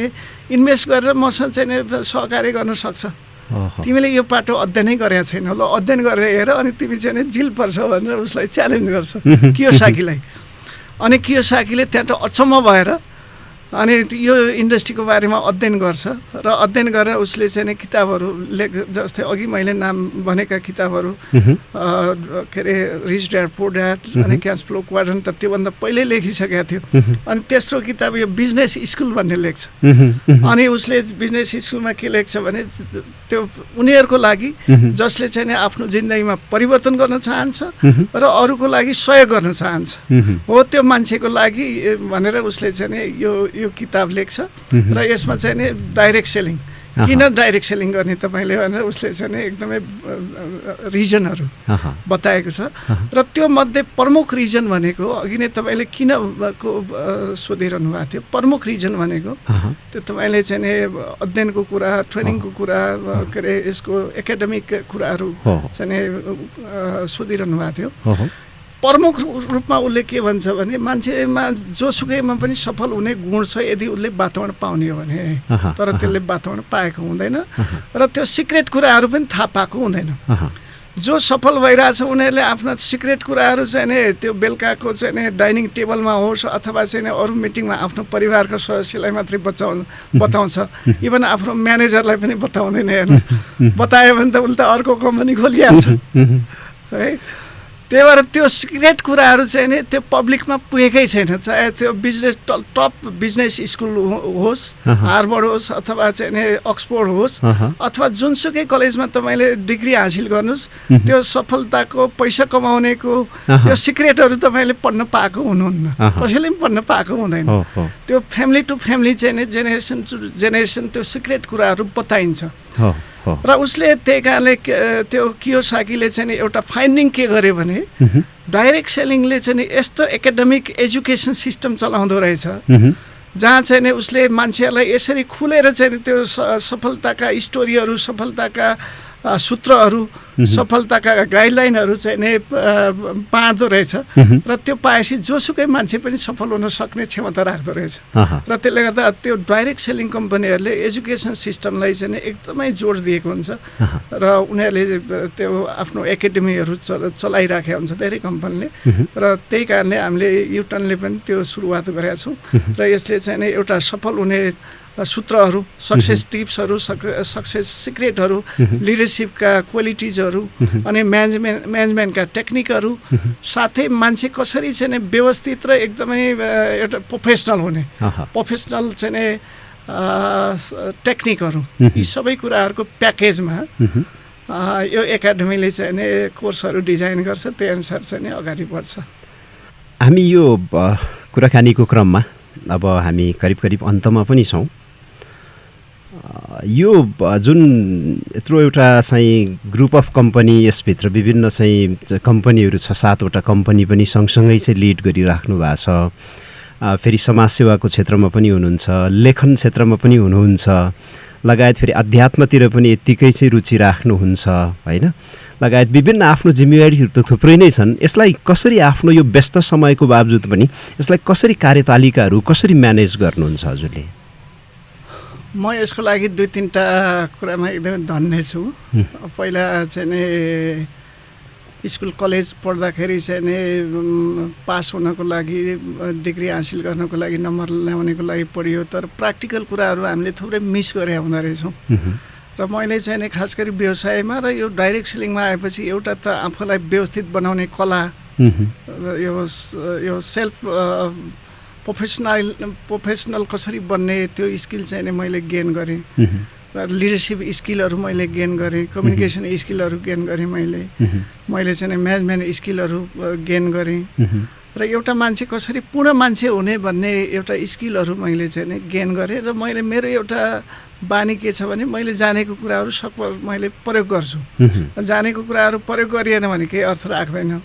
जानेको कुराहरू प्रयोग गर्छु। त्यो किताबमा पढेको कुराहरू अथवा ट्रेनिङमा आएको कुराहरू म सबभन्दा पहिला आफै एप्लाई गर्न प्रयास गर्छु। त्यो एप्लाई गरेपछि मैले अरूलाई सेयर गर्छु र त्यसरी मैले चाहिँ नि आफ्नो दिनलाई व्यवस्थित गर्न सकेको छु, एउटा आफ्ना कामहरूलाई व्यवस्थित गर्न सकेको छु र त्यसको लागि म यो इन्डस्ट्रीलाई म धन्यवाद दिन्छु। मेरा त्यो गुरुहरू मैले त्यो कियोसाकीको नाम लिएँ, उहाँका थुप्रै किताबहरू पढ्छु मैले, अनि त्यस्तै अरू लिडरसिपका किताबहरू पढ्छु, तिनीहरूलाई मैले सबैलाई धन्यवाद दिन्छु। अनि अर्को कुरा मलाई चाहिँ नि अलि सहज बनाएको छु, म अलि आध्यात्मिक मान्छे पनि हो। म 20 वर्षदेखि चाहिँ नि ध्यान गर्छु। म चाहिँ नि खास गरी ओशोलाई मैले मेरो गुरु मान्छु र उहाँको चाहिँ नि ध्यानहरू मेडिटेसनहरू मैले गरिरहन्छु नियमित रूपमा। कहिलेकाहीँ म चाहिँ नि क्याम्पमै गएर चाहिँ नि केही दिन बसेर म चाहिँ नि प्र्याक्टिस गर्छु, नत्र बिहानदेखि मैले चाहिँ नि सुरुवात, मेरो दिनको सुरुवात ध्यानबाटै सुरु हुन्छ। ध्यान गर्ने, अनि हामी त वेलनेसका कुरा गर्ने, अनि त्यो वेलनेस प्रडक्टहरू खाने, अनि बेलुका पनि चाहिँ नि अघि मैले ड्रिमका कुरा गरेँ, त्यो ड्रिम भिजनका कुरा भिजुलाइज गर्ने, त्यो आफैले प्र्याक्टिस गर्ने, अनि त्यसपछि फेरि केही वेलनेस प्रडक्टहरू के अरे हर्बल ड्रिङ्क्सहरू खाएर सुत्ने, त्यसरी चाहिँ नि दिनको अन्त गरिन्छ। अनि दिउँसरीको समीक्षा गर्ने, भोलिको प्लानिङ गर्ने आदि कामहरू गर्छौँ। र त्यो 2टा कुराले अघि मैले भनेको एउटा चाहिँ नि यो अध्ययन, जुन कुरा चाहिँ हामी एकदमै मिसिङ गरिराखेका हुँदो रहेछौँ स्कुल कलेजमा होइन जो प्र्याक्टिकल नलेजहरू प्र्याक्टिकल इस्युजहरूलाई आफूलाई व्यवस्थित गर्ने कुराहरूलाई हो त्यसको अध्ययन र ट्रेनिङहरूले मलाई व्यवस्थित गर्नको लागि मलाई चाहिँ एकदमै च्यालेन्जमा पनि एकदमै कुल हुनको लागि अनि जस्तोसुकै परिस्थितिमा पनि चाहिँ एकदमै आरामले कुल भएर डिसिजन गर्नको लागि मलाई सहयोग गरिरहेछ भने अर्को त्यो अध्यात्मले मलाई चाहिँ कम्तीमा होसपूर्ण जिन्दगी जिउने अनि अरूको बाह्य परिस्थितिलाई चाहिँ ठुलो रियाक्ट नगर्ने होइन त्यही अनुसार चाहिँ सहज रूपमा लिने कोही रिसाइहाल्यो भने पनि अथवा कोही चाहिँ एकदमै आवेगमा आइहाल्यो भने पनि त्यसलाई सहज रूपमा लिने अनि कसैसँग चाहिँ त्यति धेरै रिसिभ नसार्ने होइन एकदमै क्षमा दिइहाल्ने अनि कम्तीमा बिहानै उठेदेखि चाहिँ धन्यवाद अभावबाट दिनको सुरुवात गर्ने ध्यान गऱ्यो अनि त्यसपछि चाहिँ परमात्मालाई ब्रह्माण्डलाई अनि जे छ त्यसको लागि हामी सधैँ कम्प्लेनबाट हाम्रो दिनको सुरुवात गर्छौँ यो सबकन्सियस माइन्डको एउटा प्रिन्सिपलले ल अफ एट्र्याक्सनको प्रिन्सिपलले के भन्छ भने तपाईँले दिमागमा जे कुरा ल्याउनु भयो जेबाट सुरु गर्नुभयो दिउँसरी तपाईँलाई त्यही कुरा आइलाग्छ भन्छ तपाईँले कम्प्लेनबाट सुरु गर्नुभयो भने तपाईँलाई 10औँ कम्प्लेनिङ चाहिँ इन्भाइरोमेन्टहरू ब्रह्माण्डले क्रिएट गरिदिन्छ तपाईँको त्यो दिन नै कम्प्लेनिङमा बित्छ अर्को दिन बित्छ हुँदाहुँदै तपाईँको महिना बित्छ तपाईँको जिन्दगी नै कम्प्लेनिङमा बित्छ कम्तीमा तपाईँले बिहान उठ्ने बित्तिकै आज कति धेरै मान्छेहरू बिते होलान् होइन कम्तीमा म त जिउँदैछु नि त यसको लागि म चाहिँ परमात्मालाई धन्यवाद दिन्छु भनेर चाहिँ तपाईँले सन्देश पठाउनु भयो भने कम्तीमा ब्रह्माण्डले दिउँसरी तपाईँलाई धन्यवाद दिनुपर्ने कारणहरू मात्रै तपाईँको अगाडि ल्याएर राखिदिन्छ तपाईँ धन्यवाद बाँच्नुहुन्छ होइन अनि धन्यवाद ब्रह्माण्डलाई दियो अरू साथीभाइलाई दियो होइन परमात्मालाई दियो अनि त्यो आफ्नो कामलाई दियो सबैलाई अनि परिवारका सदस्यलाई धन्यवाद दियो अनि सुरु गर्यो र त्यसरी अनि त्यो इनर्जी हरेक कुराहरू इनर्जीले बनेको छ भन्ने कुरा त अब त्यो साइन्सले पनि प्रमाणित गरेको कुरा हो क्वान्टम फिजिक्सले पनि प्रमाणित गरेको कुरा हो अनि त्यो तपाईँले चाहिँ एकदमै त्यो इनर्जी बोकेर दिउँसरी हिँड्नुभयो भने अब तपाईँले चाहिँ जतिसुकै इस्युजहरू जतिसुकै कामहरू रहेछन् भने पनि सहज रूपमा तपाईँले फत्ते गर्न सक्नुहुन्छ तपाईँ बिहानै चाहिँ टेन्सन लिएर हिँड्नुभयो भने एउटा काम पनि तपाईँले चाहिँ सहज रूपमा फत्ते गर्न सक्नुहुन्न सहज रूपमा तपाईँले चाहिँ एकदमै राइट इनर्जी पोजिटिभ इनर्जी बोकेर हिँड्नुभयो भने सहज एउटा काम सक्नुहुन्छ अनि टक्क अर्को गर्नुहुन्छ अथवा कहीँ चाहिँ प्रेसर लिनु परेन तपाईँले प्रेसराइजको स्थितिमा पनि तपाईँले त्यसलाई सहज रूपमा चाहिँ ग्रहण गर्नुहुन्छ अरू कसैले तपाईँलाई कम्प्लेन गर्यो भने पनि तपाईँले सहज रूपमा त्यसलाई के अरे रियाक्ट गर्नुहुन्छ भयङ्करै चाहिँ नेगेटिभली रियाक्ट गर्नुहुन्न र त्यो हिसाबले चाहिँ म घरमा जाँदाखेरि प्रयास चाहिँ त्यस्तो थाकेको महसुस गरेर अथवा चाहिँ एकदमै टेन्सन भएको महसुस गरेर त्यति फर्किँदैन बिहान पनि त्यो धन्यवादको अभावको भावले चाहिँ नि अफिस जोइन गरिन्छ अरू काममा गइन्छ अनि समाजसेवा गर्दाखेरि त अरूको अनुहारमा चाहिँ नि हाँसो ल्याउँदाखेरि त अझ थप चाहिँ नि आफूलाई चाहिँ खुसी भइहाल्ने भयो त्यसमा तेस्रो पक्ष मैले अघि छुट्याएँ म चाहिँ साथसाथमा समाजसेवामा पनि भयो हुनाले कहिलेकाहीँ फुत्त चाहिँ शुक्रबार शनिबार टाइम निकालेर चाहिँ कतै सेवाको काममा गयो भने कम्तीमा सेवा गऱ्यो भने कम्तीमा 10-20 जना मान्छे हाँसेको आफ्नो सेवाको कारणले आफ्नो क्लबको सेवाको कारणले लायन्स क्लबको सेवाको कारणले हाँसेको देखियो भने त्यहाँ त फेरि थप इनर्जी चाहिँ आफूलाई आउने भयो यिनै तीनटा कुरा एउटा यो चाहिँ सेल्फ हेल्प एजुकेसन जुन लाइफ एजुकेसन पनि भनिन्छ यो एजुकेसन मैले चाहिँ नि व्यवसायमा र यो इन्डस्ट्रीमा आएपछि लिने अवसर पाएँ त्यसले मलाई सबै कामहरू व्यवस्थित गर्न सहयोग गरिरहेछ अर्को चाहिँ नि अध्यात्म र अर्को समाजसेवा यो तीनटालाई मर्ज गर्दाखेरि चाहिँ नि म मेरो जिन्दगी बिहानदेखि बेलुकासम्म एक खालको इन्जोयमेन्टकै हिसाबले चाहिँ नि व्यतीत गर्छु र कामहरू पनि त्यसरी नै गर्छु मैले त्यो एउटा सहजै लाग्छ मलाई अब हामी संवादको अन्त्यतिर आइपुगेका छौँ हामीलाई यो युटर्न संवाद हेरिराख्नुभएका हाम्रा दर्शक र साथमा सुनिराख्नुभएका श्रोतावृन्द लगायत आज युटर्न इन्टरनेसनल कम्पनी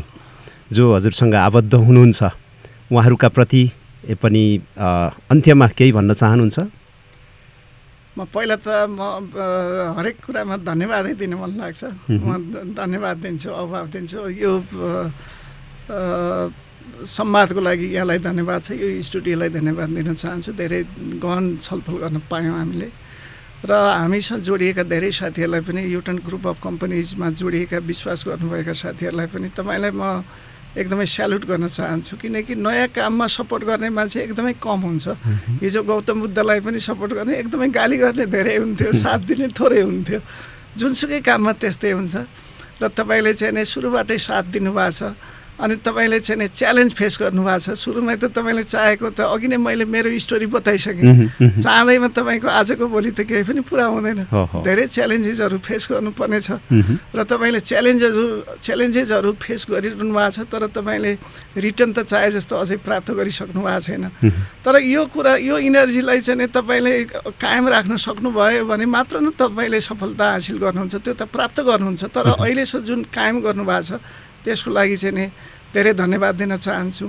अर्को चाहिँ नि यत्रो कम्पिटिसनको जमानामा मार्केटमा यति धेरै अप्सन छ। हेर्नुहोस् यो नेपाली कम्पनी होइन, नेपालबाट सुरु भएको होइन, नेपाली जडीबुटी योभन्दा पर्फेक्ट कम्पनीहरू त अरू हुनसक्छ त मार्केटमा, किनकि यो त भर्खर सुरु भएको कम्पनी हो। त्यसो हुँदाहुँदै पनि तपाईँले यो नेपाल मैले मेरो लागि मात्रै होइन राष्ट्रको लागि पनि अथवा मातृभूमिको लागि पनि योगदान दिनुपर्छ भनेर तपाईँले युटर्न रोज्नु भएको छ। त्यसको लागि म तपाईँलाई धेरै धन्यवाद दिन चाहन्छु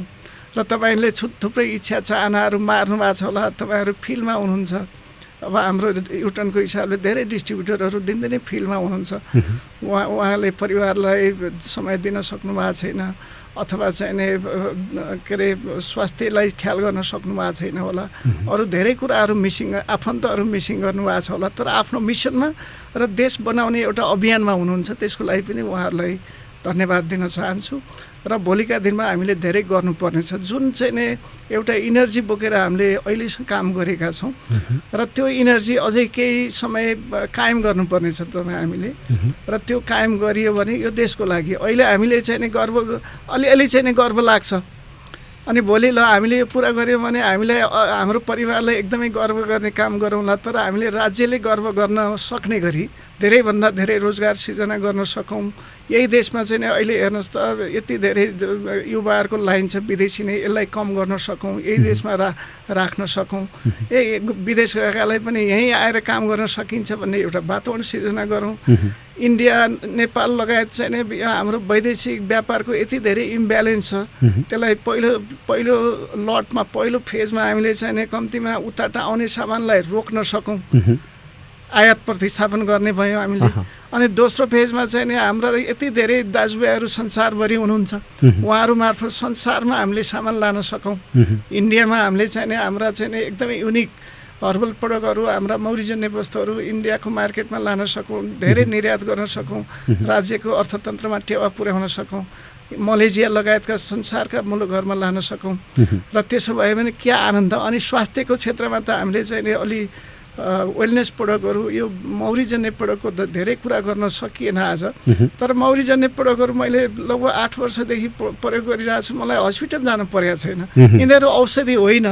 तर यति राम्रो गुणहरू छ यिनीहरूमा। हेर्नुहोस् तपाईँले यो प्रडक्टहरू घर घरमा पुर्याउनु भयो भने अनि हाम्रो नेपालको जडीबुटीहरू जे छोइदियो त्यो औषधि छ। हेर्नुहोस् त्यो चिजहरू हामीले घर घरमा पुर्याउन सक्यौँ भने हाम्रो चाहिँ नि खानपानदेखि दैनिकीका संस्कारहरू प्रयोग गर्न के अरे परिवर्तन गर्न सक्यौँ भने युटर्नको कुरा गर्नुभयो नि अघि, हाम्रो संस्कार पनि एकदमै अनहेल्दी संस्कार छ। हेर्नुहोस् बिहान उठेदेखि हाम्रो बाजे बजेले यस्तो राम्रो सामानबाट सुरु गर्नुहुन्थ्यो, खानाबाट सुरु गर्नुहुन्थ्यो, बेलुका पनि त्यही अन्त्य गर्नुहुन्थ्यो। अहिले हामी बिहान दुध चिया खाएर सुरु गरेको, त्यसमा चुरोट पनि थपिन सक्ला, अरू बेलुका चाहिँ केबाट चाहिँ अन्त्य हुन्छ हाम्रो। यो त हाम्रो संस्कारै बिग्रियो। हेर्नुहोस् हामी मोही दिने छैन संस्कारका मान्छे हौँ, अहिले कोकोकोला दिने भइसक्यौँ होइन। यो त हाम्रो संस्कार त सबै बिगारिसक्यौँ भने कम्तीमा चाहिँ नि त्यो हेल्दी संस्कार एकदमै स्वस्थ संस्कार चाहिँ नि हामीले घर घरमा पुर्याउन सकौँ। त्यसो भयो भने व्यापार नै गर्नु पऱ्यो नि, तपाईँले संस्कार दिने हो, संस्कार दिनुभयो भने त त्यो तपाईँले त्यो समाजै परिवर्तन गरिदिनु भयो नि त। भोलि यो संस्कारै परिवर्तन गर्न सकौँ। राज्यको लागि अरूले चाहिँ नि भोलि रिसर्चरले अध्ययन गर्दा होस् अथवा साइन्टिस्टहरूले रिसर्च गर्दा होस् अथवा चाहिँ नि विज्ञहरूले रिसर्च गर्दा होस्, यो इम्प्याक्ट आयो, यसको चाहिँ नि प्रमुख स्रोत चाहिँ नि यो युटर्न रहेछ है भन्ने चाहिँ नि पार्न सकौँ हो। त्यसको लागि अझै केही समय चाहिँ नि एकदमै अगाडि बढ्नको लागि यहाँलाई आग्रह गर्छु। अरू बाँकी जसले हामीलाई सपोर्ट गर्नुभएको छ, निकायले पनि धेरै सपोर्ट गरेको छ। हिजोको भन्दा अहिले हेर्ने दृष्टिकोण एकदमै प्रष्ट छ, त्यसको लागि धेरै धन्यवाद दिन्छु। अनि विभागले पनि नेपाली यही प्रोडक्सन भइरहेछ होइन। यहाँ सचिवज्यूहरू हाम्रो के अरे उद्योग सचिवज्यू नै लगेर हामीले चाहिँ नि उद्योगको ओपनिङ गरेका थियौँ। उहाँले यस्तो खुसी हुँदै हामीलाई चाहिँ नि धन्यवाद बधाई दिनुभयो। अनि निकायका सबै मन्त्रीज्यूहरूदेखि लिएर हरेक सरकार आउँदाखेरि पनि हामीलाई चाहिँ प्रमोसनै भइराखेको छ र त्यसको लागि धेरै धन्यवाद दिन चाहन्छु। र जसले युज गरिरहनु भएको छ र युजरलाई पनि के भन्छु भने कम्तीमा तपाईँले चाहिँ नि युटर्न व्यापार गर्नुहोस् नगर्नुहोस् त्यो तपाईँको कुरा भयो, तर यो चाहिँ नि दुईवटा कुरा, एउटा स्वस्थ छ, यो नेचुरल छ, र अर्को चाहिँ नि यो नेपाली हो। तपाईँले चाहिँ नि एक त स्वस्थ प्रयोग गर्नुभयो भने तपाईँको ज्यानलाई एकदमै राम्रो भयो, परिवारलाई राम्रो भयो। अर्को नेपाली प्रयोग गरिदिनु भयो भने देशको लागि पनि तपाईँले केही न केही योगदान गरेको हुनुहुन्छ। र यसले गर्दा यो स्वदेशी प्रडक्टलाई चाहिँ नि प्रवर्धन गरौँ, कम्तीमा प्रयोग गरिदिउँ। र त्यसो भयो भने स्वदेशी उद्यमीलाई मात्रै तपाईँले प्रवर्धन गर्नुहुन्न, राज्यलाई पनि प्रवर्धन गर्नुहुन्छ, माया गर्नुहुन्छ। र यही अनुरोध गर्न चाहन्छु। जसले त्यो गरिरहनु भएको छ उहाँहरूलाई चाहिँ नि धेरै धन्यवाद दिन चाहन्छु। र पछाडि बसेर हामीलाई चाहिँ उत्साहित गर्नुहुने, साथ दिने सम्पूर्ण साथीभाइहरू र शुभचिन्तकहरूलाई धेरै धन्यवाद र आभार प्रकट गर्छु। र यता इन्भल्भ हुनुभएका अब हाम्रो स्टेक होल्डरहरू त धन्यवादको पात्र नै हुनुहुन्छ। म सबै युटर्न परिवार सबैलाई धन्यवाद दिन्छु। हस्, धन्यवाद। यो विशेष समय र हजुरको व्यस्तताको बावजुद पनि हामीलाई यो विशेष समय जुटाउनु भएकोमा, दिनुभएकोमा विशेष धन्यवाद। र आजको युटर्न संवादमा हामीले जति पनि कुराहरू गऱ्यौँ, यो संवाद गऱ्यौँ, यो अत्यन्तै महत्त्वपूर्ण रह्यो। र अझै बाँकी नै थिए, धेरै कुराहरू बाँकी नै छन्। फेरि पनि एपिसोड अर्को लिनुपर्ने जस्तो मलाई महसुस भइरहेको छ। अध्यक्षज्यूसँग फेरि पनि हामी बस्नेछौँ। आजलाई भने हामी यो विशेष संवादबाट छुट्टिन्छौँ र युटर्न बिजनेस एकाडेमीद्वारा प्रस्तुत यो युटर्न संवाद हेरिराख्नुभएका सम्पूर्ण दर्शकवृन्द, श्रोतावृन्द, यहाँहरू सबैलाई पनि विशेष धन्यवाद व्यक्त गर्दै यहाँलाई पनि विशेष धन्यवाद, नमस्कार। यहाँलाई पनि यो विशेष वार्ताको लागि धेरै धन्यवाद दिन चाहन्छु। र आजको दिन एकदमै उत्कृष्ट बन्यो, त्यसको लागि युनिभर्सलाई एकदमै दिलबाट धन्यवाद दिन्छु। आजको दिनको लागि धन्यवाद।